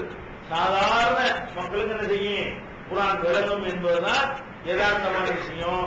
யாருக்கு விளங்காதுன்னு கேட்டா அல்லாஹ் குர்ஆன்ல சொல்லி காட்டுறான், வைதா கரஅத்தல் குர்ஆன ஜஅல்னா பைனக வ பைனல் லதீன லா யுமினூன பில் ஆகிரத்தி ஹிஜாபம் மஸ்தூரா. யார் ஆகிரத்தை நம்ப மாட்டானோ அவனுக்கும் உனக்கும் மத்தியில நீ குர்ஆனை ஓதும் போது ஆகிரத்தை நம்பாதவனுக்கும் உனக்கும் மத்தியில திரையை போட்டுருவோம். இவனுக்கு தான் விளங்காது. எவன் ஆகிரத்தை நம்பலே அவனுக்கு என்ன செய்யாது, விளங்காது. ஆகிரத்தை நம்புற யாரா இருந்தாலும், மறுமையை நம்பக்கூடிய யாரா இருந்தாலும் குர்ஆன் விளங்கும் அப்படின்னு குர்ஆன் ஒரு ஆளுக்கு விளங்காதுன்னு சொல்லுது. யாருக்கு விளங்காது? ஆகிரத்தை நம்பாதவனுக்கு. இஸ்ராயேல் 17வது சூறாவுக்கு நம்பப்படப்படுகிறது. அப்ப இந்த குர்ஆன் லேசா இருக்கிறது 19வது அத்தியாயத்துல 97வது வசனத்திலையும் இருக்கிறது.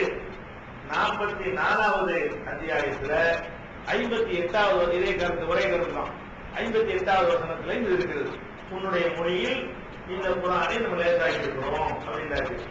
அடுத்து என்னன்னு கேட்டா, இன்னொரு வசனத்துல ஒரு சூறாவிலேயே திருப்பி திருப்பி அல்ல என்ன செய்யறான், 4 இடத்துல சொல்றாங்க. ஒரு சூறாவுல அடுத்தடுத்து 4 தடவை என்ன செய்யறான், அந்த வார்த்தையை போடுறான். என்ன போடுறான், வலக்கத் யஸ்ஸர்னல் குர்ஆன லிذிக்ரி ஃபஹல் மின் முத்தக்கிர். ஒரு சூறாவுல 4 இடத்துல வரும். ஒரு சூறாவுல என்ன செய்யும், வலக்கத் யஸ்ஸர்னல் குர்ஆன், குர்ஆனை நம்ம லேசாக ஆக்கி இருக்கிறோம். லிذிக்ரி விளங்குவதற்கு என்ன செய்கிறோம், லேசாக ஆக்கி இருக்கிறோம். ஃபஹல் மின் முத்தக்கிர் விளங்குவோர் இல்லையா, முத்தக்கிர் சொல்லலாம், முத்தக்கிர் சொல்லலாம். அப்ப விளங்குவோர் இல்லையா அப்படின்னு எல்லாம் கேட்கிறான். குர்ஆனை விளங்குவதற்கு நம்ம எளிதாக ஆக்கி இருக்கிறோம், விளங்கக்கூடியவங்க இல்லையாங்கிறான். அப்ப எளிதாக இருக்குதுன்னு குர்ஆன் தன்னை பற்றி சொல்லும் பொழுது இவன் ஏன் கஷ்டமா இருக்குங்கிறான்? எளிதாக இருக்குன்னு தான் குர்ஆன் சொல்லப்படுகிறது. அப்ப குர்ஆன்ல எளிதாக இருக்குன்னு அல்லாஹ் சொல்லும் பொழுது நாலு என்ன சொல்றான்? 54:17 சொல்றான், 54:22 அல்லாஹ் சொல்றான், 54:32 சொல்றான், 54:40 சொல்றான். புதிய வாசம்.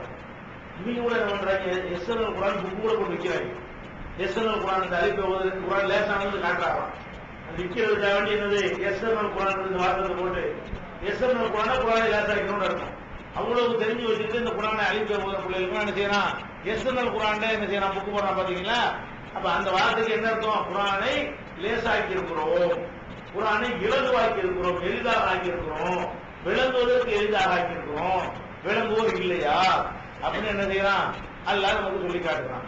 அப்ப குர்ஆன் லேசு என்றுதான் குர்ஆன் சொல்றதே தவிர குர்ஆன் விளங்குவதற்கு கஷ்டம், பெரிய விளக்க உரைகளை கொண்டுதான் விளங்கி ஆகணுங்கிற அளவு என்ன இல்ல, குர்ஆன் இல்ல.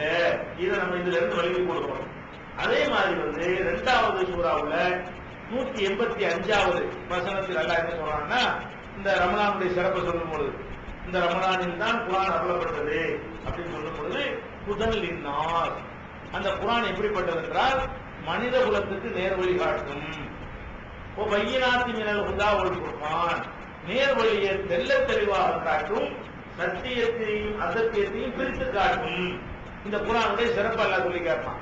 அப்ப நேர்வழியை காட்டும் சொல்லாம அதை தெளிவாகவும் காட்டும் அல்லாஹ் சொல்றான்.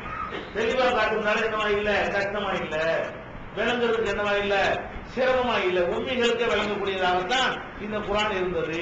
எழுத படிக்க தெரியாதவங்களுக்கு உண்மையாக, எழுத படிக்க தெரியாத சமுதாயத்துக்கு விளங்கக்கூடிய வகையில் தான் குர்ஆன் இருந்துச்சுங்கும் போது அது எங்களுக்கு விளங்காது, இவர் தான் விளங்க வைப்பாருன்னு சொன்னா அல்லாஹ்வை விட விளக்கும் திறன் இமாமுக்கு அதிகம். சொன்னா என்ன வருது? அவன் இன்னமும் விளக்குறேன்னு முயற்சி பண்ணிட்டு அல்லாஹ்வுக்கு முடியலன்னா தெளிவா விளக்கிட்டாங்க. அல்லாஹ் நீ எங்க தெளிவா விளக்கணும் மாட்டேங்குதுன்னா என்ன அர்த்தம்? அப்ப அல்லாஹ்வுக்கு விளக்குற திறன் இல்லை, நம்ம அல்லாஹ்வை இருந்தாக்கிறோம். விளக்குகிற திறன் இல்லை, அவரோட அபு ஹனீஃபா நல்லா விளக்குவாரு, அவரோட ஷாஃபி விளக்குவாருன்னு சொன்ன என்ன வாயிரு?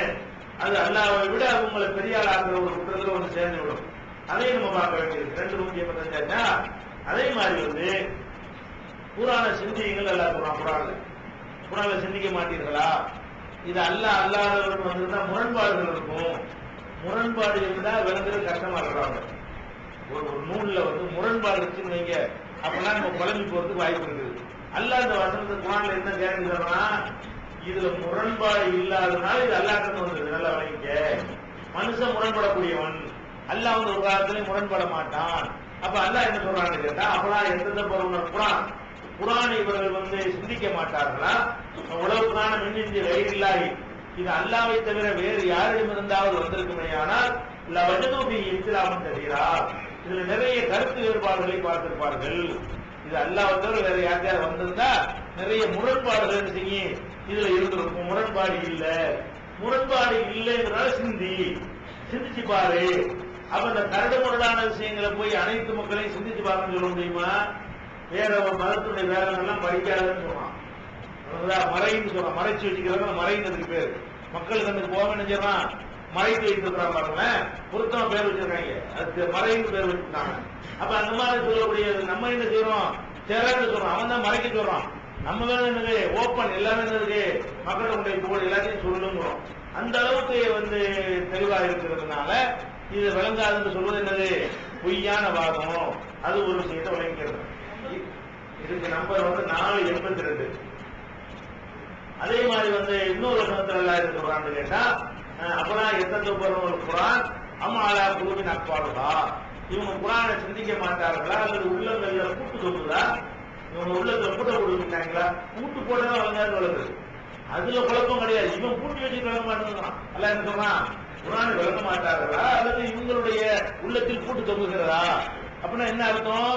விளங்கல ஒருத்தன் சொன்னா அவன் கூட்டி கொண்டான்னு அர்த்தம். அது விளங்கு கரெக்டா தான் இருக்கிறது.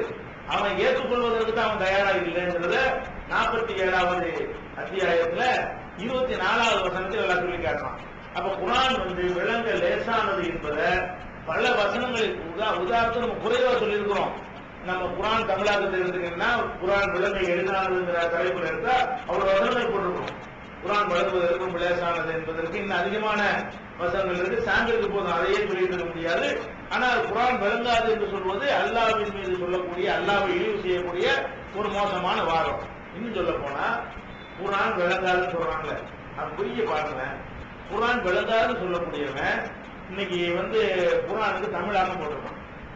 எத்தனை தமிழாக்கம்? அப்துல் ஹமீத் பாக்கவிங்கிறவரு குர்ஆன் விளங்காதுங்கிற கருத்துல மதுரபுல உள்ளவர் தான். அவரு குர்ஆனுக்கு தமிழாக்கம் போட்டாரு. அப்படியே விளங்காத ஒன்றுக்கு மொழியாக்கம் போடுற தப்சீரும் இல்ல, இல்ல வெறும் அர்த்தம் தான் இருக்கு. அர்த்தத்தை செஞ்சவள விளங்குங்க போய் தான் நீ அது புஸ்தகமா போடுற. அப்ப அந்த புஸ்தகம் போட்டு பெரிய தப்சீர் வியாக்கியானம் அந்த குர்ஆனுடைய தமிழாக்கத்துல அபு ஹனீஃபா விளக்கமா எங்க? நீ அபு ஹனீஃபா ஜாமியும் விளக்கம் கொடுத்தா தான் விளங்குங்கப்பா. நீ போட்ட எந்த தமிழாக்கத்துல இந்த ஆளுடைய விளக்கம் தான் இருக்குது? ஒரு விளக்கமே நான். அப்ப அப்துல் ஹமீத் பாக்கவி முதல்ல போட்டாரு.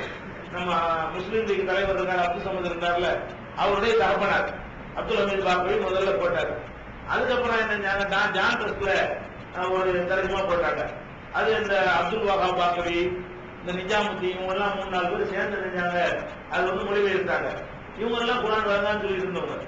குர்ஆன் விளங்கா அப்ப வியாபாரத்துக்கு மட்டும் விளங்குமா? அப்ப குர்ஆன் விளங்காதுன்னா விளங்க மொழிபெயர்ப்பு எப்படி விளங்க? மொழிபெயர்த்தா இப்படி விளங்கும்ல கேட்டுக்கணும். அப்ப பிசினஸ் ஆகும்னா விளங்குண்டா ஆயிருமா?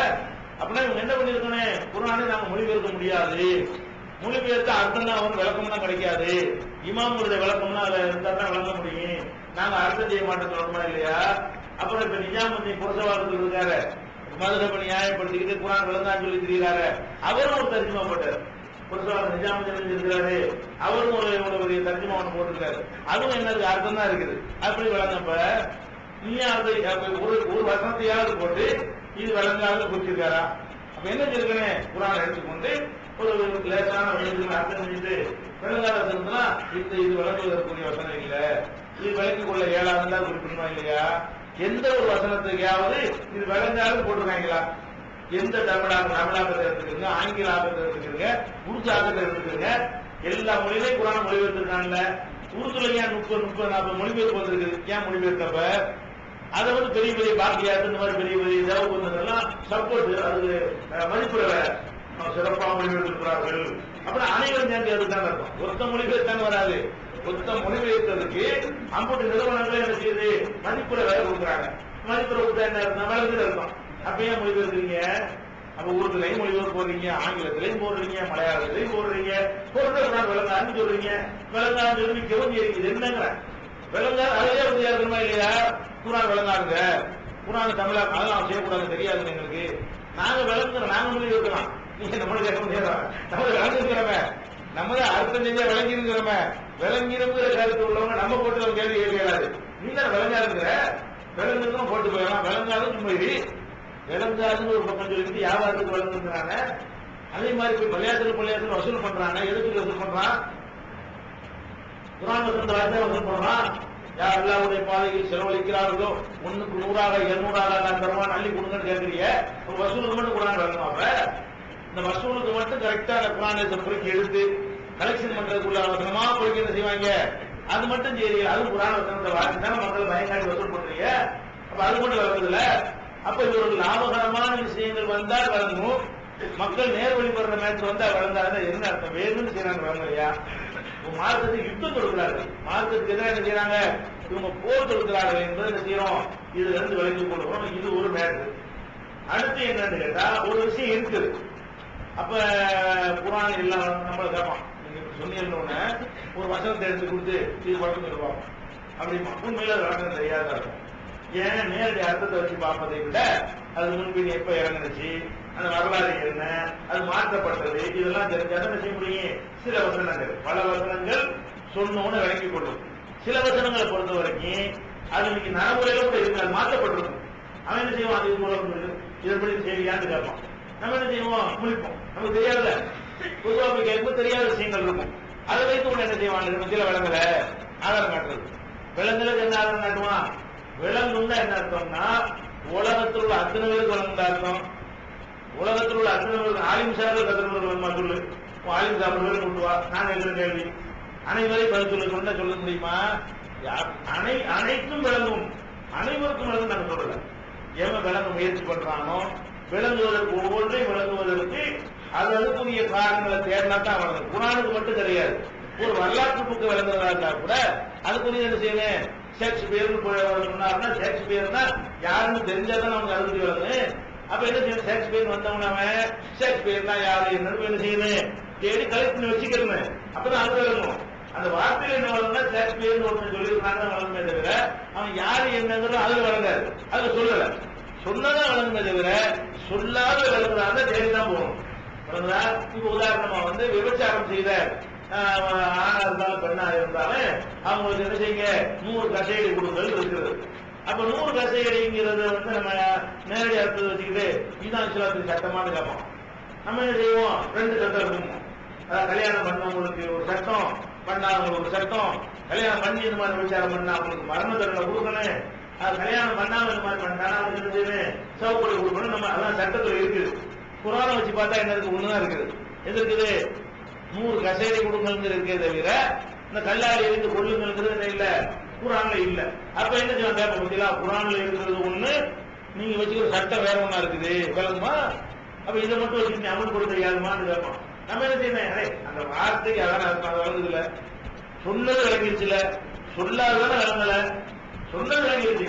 விபச்சாரம் செய்யக்கூடிய ஆணா இருந்தாலும் பெண்ணா இருந்தாலும் 100 கசையடி கொடுங்கள் அந்த குரான்ல இருக்குது. அந்த அர்த்தம் நமக்கு என்ன செய்யறது? விளங்கி வருகிறது. எது விளங்கல? இந்த வசனத்தில் சொல்லப்படாத விஷயம் விளங்கவில்லை. வேறு இடத்துல சொல்லப்பட்டதை காட்ட விளங்கிட்டு போறோம். இந்த உனக்கு தெரிஞ்ச தகவல் எனக்கும் தெரிஞ்ச எனக்கு விளங்கிற அவ்வளவுதான் விஷயம். அதாவது 2 சட்டம் இருந்தது, அந்த வருஷத்துல 2 பிரிச்சு இருக்கிறாங்க அப்படிங்கிற ஹதீஸ் கிடைச்சுன்னு வைங்க, இப்ப விளங்கிருமா இல்லையா? அப்ப எது விளங்கல? குரான்ல சொல்லப்படுற அனைத்து நமக்கு விளங்குறது. எது விளங்க மாட்டேங்கிறது சொன்னா அது சொல்லப்படாமல் ஒரு வரலாற்று பின்னணி கொண்டது, முன் விஷயங்களோ தொடர்புடைய விஷயங்களாக இருந்தால் அது தெரிஞ்சாதான் வழங்கும். இது குரானுக்கு மட்டும் இல்ல, நான் பேசுற பேச்சுக்கும் நீங்க பேசுற பேச்சுக்கும் ஒரு மனுஷன் எழுதுற ஒரு வார்த்தைக்கு கூட என்ன இருக்குது?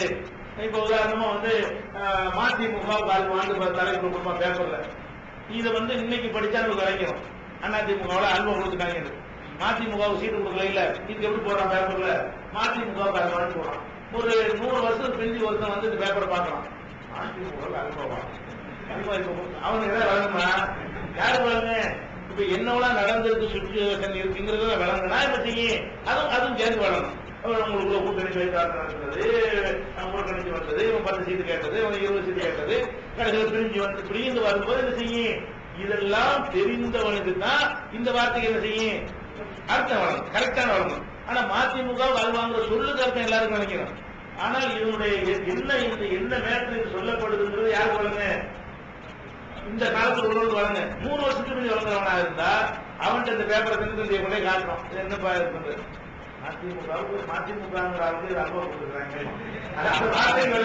அது என்னென்ன சொல்லுது தெரியாது. எப்ப எழுதுறீங்க? இதெல்லாம் சொல்லணும் தெரிஞ்சு போயிடும். நம்ம தெரிஞ்சு வைத்திருக்கிற விஷயங்கள் அவன் தெரிந்து கொண்டானையானால் அப்ப விளங்கி போயிடும். இப்படித்தானே எல்லாமே குரானுக்கு மட்டும் உள்ளது. இமாமுக்கு அப்படி வரணும்ப்பா. இமாம் அந்த காலத்துல சொன்னாருன்னா அதுக்கு விளக்கம் அப்படின்னு எல்லாம் வழங்கி வாங்கணும்னு பார்த்தானே வழங்குறேன்.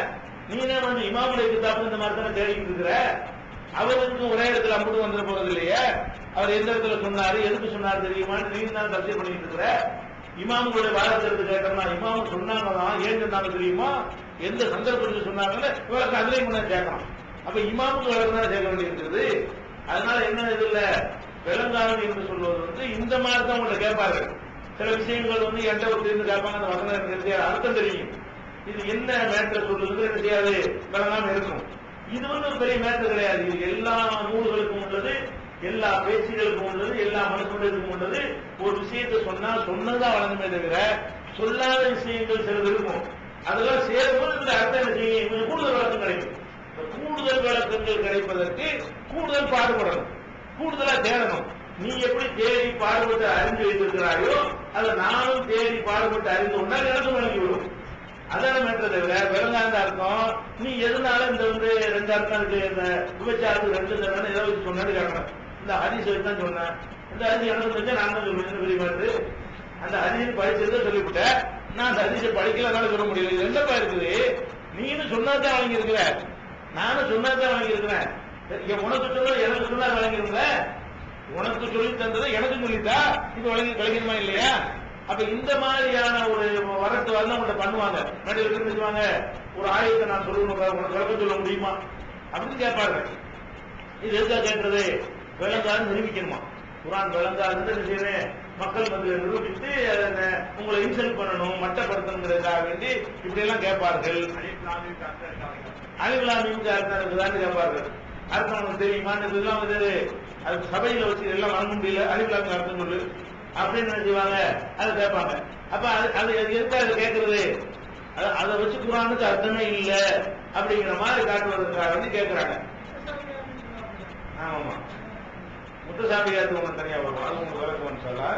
முத்தசாமியாருக்குன்ற வச்சு நிறைய குழப்பறாங்க. இந்த மதுரப்பு தொடர்புடையதான் அது.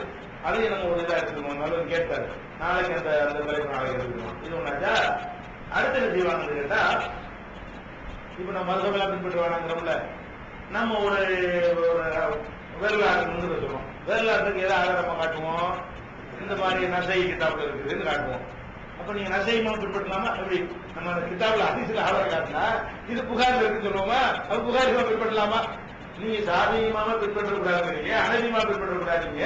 அப்ப புகாரிமா பின்பற்றலாமா? புகாரில் ஆதாரம் காட்டுறீங்க, ரசூல்லா சொன்னாங்கன்னு எங்க இருந்து காட்டுறீங்க? புகாரிலையோ முஸ்லீம்லையோ ஏதோ ஒரு ஹதீஸ் கிட்டாப் நீங்க ஆதாரம் காட்டிவிட்டா என்ன கேட்பாங்க? பாருங்க, இவங்க ஹதீஸ இவங்களை இமாமத்தை பின்பற்றாங்க, நாங்க பெரிய அதோட முந்தைய சீனியர் இமாம பின்பற்றோம், இவங்க வந்து ஜூனியர் இமாம பின்பற்றாங்க, பிரிஞ்சு வந்த ஆள் பின்பற்றாங்கன்னு கேட்பாங்க. இதுக்கு என்ன காரணம்னா, இந்த கேள்விக்கு அறியாம தான் காரணம். அதாவது ஒரு தகவல், ஒரு மெசேஜை பின்பற்றுவது வேற, ஒருத்தருடைய சிந்தனையை பின்பற்றுவது என்பது வேற. புகாரி இமாம் வந்து அவருடைய சொந்த கருத்தை சொல்லி நம்ம பின்பற்றோம், ரசூலுல்லாஹ் சொன்னாங்கன்னு எடுத்து காட்டுறாரு, தகவல் தர்றாரு. அவர் நம்பிக்கையான ஆளா இருக்கிறதுனால தகவல்ல உண்மை சொல்வாரு என்று நாங்க ரசூலுல்லாஹ் சொன்னாங்க அதில் வழங்கிக் கொள்கிறோம். ஆனா நீ அவருடைய பின்பற்ற அவருடைய சிந்தனை, அவர் வந்து அவர் கருத்தை சொல்கிறார், அவருடைய கருத்தை பின்பற்றுவது, ஒருத்தருடைய கருத்தை பின்பற்றுவது என்பது வேறு, ஒரு தகவலை பின்பற்றுவது என்பது வேறு. நம்ம எதை பின்பற்றுகிறோம்? தகவலை தான் பின்பற்றுகிறோம். ஒருத்தர் வந்து இப்ப என்னமல்ல அம்மாள் பின்னியார், எல்லா செயல்களும் எண்ணங்களை பொறுத்து, இது யார் சொன்னா? ரசூலுல்லாஹ் சொன்னாங்கிறார். இதுல புகாரிக்கு என்ன ரோலு? ஒரு செல்போனுடைய வேலை, செல்போன்ல பேச வந்ததுல அந்த வேலையை அவர் செய்யறாரு, அவ்வளவுதான். பேசுற ஆள் பேச நீங்க தான் கேட்கறீங்க, கேட்பதற்கு என்ன தேவை இருக்கு? இந்த போனுங்கிற ஒரு கருவி தேவைப்படுது. இது வந்து மீடியேட்டர் என்ன செய்யுது? அவர் பேசுறது உங்களுக்கு எடுத்து காட்டுகிறது. அதே மாதிரி ரசூலுல்லாஹ் பேசுறது என்ன செய்யறாரு? எடுத்து காட்டுறாரு. எடுத்தாங்க சொன்னாங்க, நான் தான் ஆதாரம், எனக்கு அவர் சொன்னார் இவர் சொன்னாருங்கிறாரு. இதுல வந்து அவருடைய நாணயத்தை தான் நம்புகிறோம், சிந்தனையை நம்பவில்லை. என்ன செய்யறோம்? ஒரு சின்ன உதாரணம் எடுத்துக்கொண்டோம். ஆனால் அதே புகார் என்ன செய்வார்னு கேட்டா, குளிப்பு கடமையாளர் அன்னைக்கு சொல்லியிருக்கோம்ல, குடும்ப வாழ்க்கையில் ஈடுபட்டு விந்து வெளிப்பட்டாதான் என்ன செய்யணும்? குளிக்கணுங்கிறது இருக்குல்ல. இது வந்து ஹதீஸெல்லாம் போட்டுக்கிட்டு என்ன செய்வாருன்னா, புகாரி சொல்லுவாரு, இதுதான் சரியான கருத்தும்பாரு. இது விந்து வெளிப்பட்டால்தான் குளிக்கணும் என்பதுதான் கரெக்டான கருத்து அப்படின்னு வந்து புகாரி சொல்றாரு. இதை நம்ம ஏற்றுக்கணுமா? ஏற்றுக்கலையே. புகாரி பின்பற்றாம அந்த கருத்தை ஏற்றுக்கணும். இது அவர் கருத்து, இது சரியான கருத்து. அவர் எப்படி சொல்லுவாரு? குடும்பத்தில் 2 பேர் இணைந்து விட்டாலும் குறிப்பு கடமைன்னு ஹதீஸ் இருக்கும் பொழுது இவர் கருத்தை நம்ம ஏன் ஏற்றுக்கணுமே? அவருடைய கருத்தையும் பின்னாடி சில நேரத்தில் சொல்லுவாரு. அந்த கருத்தை நம்ம ஒரு காலத்தை ஏற்றுக்கிட்டது இல்லை. புகாரி இமாமுடைய கருத்தா இருக்கட்டும், முஸ்லீம் இமாமுடைய கருத்தா இருக்கட்டும், அது குர்ஆன் ஹதீஸ்ல இருந்து புரிகிற மாதிரி ஒரு கருத்து இருக்குமே ஏற்றுக்குவோம், யாருக்குனாலும் ஏற்றுக்குவோம். ஆனா புகாரி சொன்னார் என்பதற்காக வேண்டி நம்ம எந்த மசாயில ஏற்றுக்கிட்டு இருக்கிறோம்? ஒரு மசாயில ஏற்றுக்கல, அவ்வளவு வேண்டியது இல்லை. இப்ப முசாபகா இருக்குதுல்ல, முசாபகா செய்யும்போது ஒரு கையில செய்யும், ஒரு கையில முசாபகா செய்யும், எல்லாரும் தெரிஞ்சுக்கணுமா? ஆனா புகாரி என்ன பண்றாங்கன்னா, 2 கையால் முசாபகா செய்தல் பாடம் கடை புகாரில் போட்டிருக்காரு. 2 கையால் முசாபகா செய்தல் போட்டு கீழே ஒரு ஹதீஸை போட்டிருக்காரு. என்ன ஹதீஸ் போட்டிருக்காரு? இப்னு மஸ்ஊத் அவர்களுக்கு ரசூல் ஸல்லல்லாஹு அலைஹி வஸல்லம் என்னங்க அத்தஹியாத்தை கற்றுக் கொடுத்தாங்க. கற்றுக் கொடுக்கும் பொழுது அவங்களுடைய 2 கையில அவருடைய ஒரு கையை பிடித்து, ரசூலுல்லாஹ்வுடைய 2 கை, அவருடைய ஒரு கை, 2 கையால் ஒரு கையை பிடிச்சு வச்சுக்கிட்டு அத்தஹியாத்தை என்ன செய்யறாங்க? சொல்லிக் கொடுத்தார்கள் வருது. இதை போட்டுட்டு 2 கையில முசாபாங்கிறாரு, தலைப்பு போடுறாரு. நம்ம ஏற்றுக்கணும் தலைப்பை. முசாபாக்கு சம்பந்தம் இருக்குது. அது ஒரு ஆள் ஒரு கை, ஒரு ஆள் 2 கையில் வச்சிருக்காங்க முசாபாக்காம. இது சந்திக்கும் போது பிடிச்சிக்கிட்ட விஷயமா தெரியலையே. ஒரு விஷயத்தை சொல்லிக் கொடுப்போம், தலையில கை வச்சு சொல்லிக் கொடுப்போம், தோல்ல கை கொடுத்து சொல்லிக் கொடுப்போம். இந்த கையை பிடிச்சிட்டு என்ன செய்வோம் சொல்லி கொடுக்கும் பொழுது அவருடைய கையை பிடித்துக் கொண்டார்கள் ரசூல் ஸல்லல்லாஹு அலைஹி வஸல்லம். அவங்களுடைய 2 கையினால அவருடைய ஒரு கையை, ரசூலுல்லாஹ்வுடைய 2 கை, அவருடைய ஒரு கை இப்படி அவர் கையின் இது இப்படி பிடித்துக் கொண்டு என்ன செய்யறாங்க, அத்தஹிய்யாத்து லில்லாஹி ஒரு கத்து கொடுக்குறாங்க. கத்து கொடுக்குற வரைக்கும் அந்த நமக்கு கவனம் இருக்கட்டும் பிடிச்சிக்கிறது உண்டு. கத்துக் கொடுக்குற வரைக்கும் அந்த கவனம் நம்ம பக்கம் திருவிழக்கூடாது பிடிச்சிட்டு நினைக்கிறாங்க. இது முசாபகா நேரத்துக்கு வரவே வராது. அப்படியே ஒருத்தர் வர்ணிச்சிருக்கணும். ஒருவர் 2 கையாலையும் ஒருவர் ஒரு கையாலையும் செய்யறது தலைப்பு கொடுத்துருக்கணும். அப்ப அவருடைய கருத்தை நம்ம ஏத்துக்கிட்டோமா? தலைப்பு அவருடைய தானே ஹதீஸ்ல இருக்கான்னு நம்ம பார்த்தோமே தவிர எதை ஏத்துக்கல, அவருடைய கருத்தை நம்ம ஏத்துக்கல. அவர் புகாரி இமாமும் முஸ்லிம் இமாமும் எல்லாம் அவங்க அதே மாதிரி அபூ ஹனீஃபாவை ரசூலுல்லாஹ் சொன்ன ஒரு ஹதீஸ் அறிவிச்சா ஏத்துக்கிறோமே, சரியான அறிவிப்பாளர் கொண்டு வந்தா ஏத்துக்கிறோமே. அவரு அஹ்மது இப்னு ஹம்பல் இமாம் தானே, அவரை ஏத்துக்கிட்டு தானே வந்து நம்ம நெஞ்சில கை கட்டுறது சொல்றோம். அந்த இமாமுடைய நூல்ல அந்த ஹதீஸ் இருக்குது. அப்ப அவர் அபூ ஹனீஃபாவுக்கு அந்த ஹதீஸ் நான் கொடுக்க ரெடியா இருக்கணும். புகாரி கொடுக்கக்கூடிய அதே ஹதீஸ் யார் கொடுப்போம்? அபூ ஹனீஃபா கொடுப்போம், மாலிக் கொடுப்போம், ஹம்பலி கொடுப்போம், எல்லாரும் கொடுப்போம். எதுக்குல கொடுப்போம்? அவங்க ஹதீஸை எடுத்து காட்டினால் அவங்களும் நம்பகமானவர்கள் இருந்த வகையில அந்த ஹதீஸை ஏற்றுக்கிறோம். புகாரி ஹதீஸை ஏற்றுக்கொள்ற மாதிரி அவரையும் ஏற்றுக்கொள்வோம். வேற ஆளுக்கு பலவீனம் இல்லாம இருக்கிறோம். அஹ்மது இப்னு ஹம்பல்ல இருந்து வேற ஆளுக்கு யாராவது பலவீனம் வந்து அது தள்ளிடுவோம். எல்லாம் கரெக்டான ஆட்களா இருப்பார்கள். ஆனால் அப்ப அஹ்மது இப்னு ஹம்பல் சொன்னாங்க ஏற்றுக்குவோம். அப்ப நம்ம எதை ஏற்றுக்கணும்? அவங்க அறிவிக்கிற அறிவிப்பை தான் ஏற்றுக்கிட்டோமே தவிர அபிப்பிராயத்தை ஏற்றுக்கல. ஒருவருடைய அறிவிப்பை ஏற்றுக்கொள்வது என்பது வேறு, அபிப்பிராயத்தை ஏற்றுக்கொள்வது என்பது வேறு. புரிஞ்சுக்கிறதுக்கு அவங்க சொல்றாங்களேன் 5 5 10 தானே, 5 5 10. இப்ப நான் என்ன செய்யறேன்னா 5 5 15ங்கிறேன், 5 5 15ங்கிறேன். நீங்க என்ன சொல்லி போய் பீஜ வந்து 5 5 15 சொன்னாலும் இதுல உங்களுக்கு ஏதாவது கருத்து இருக்குதா? அதை ஏத்துக்கிட்டீங்கன்னு அர்த்தமாகுமா? நான் சொன்ன அவ்வளவுதான். நான் சொன்ன தகவலை பார்க்க சொல்றீங்க. தகவலை எடுத்து சொல்லும் பொழுது ஒருவர் என்ன சொன்னாரோ அப்படிதான் நீங்க சொல்ல முடியுமே தவிர 5 5 10 தான் கரெக்ட்ங்கிற விஷயமா இருந்தாலும் நான் சொல்றது நீங்க இப்படிதான் சொல்லணும். நான் சொல்றதான் நீங்க சொல்லணும். நான் 5 5 15 தப்பா சொல்லிவிட்டேன். நீங்க என்ன செய்யணும்? மக்கள்கிட்ட சொல்லும் போது 5 5 15 என்று சொன்னார் அப்படிதான் சொல்லணுமே தவிர நானே 15 சொல்லிட்டு நீங்க 10 சொன்னாலும் சொல்லிடக்கூடாது.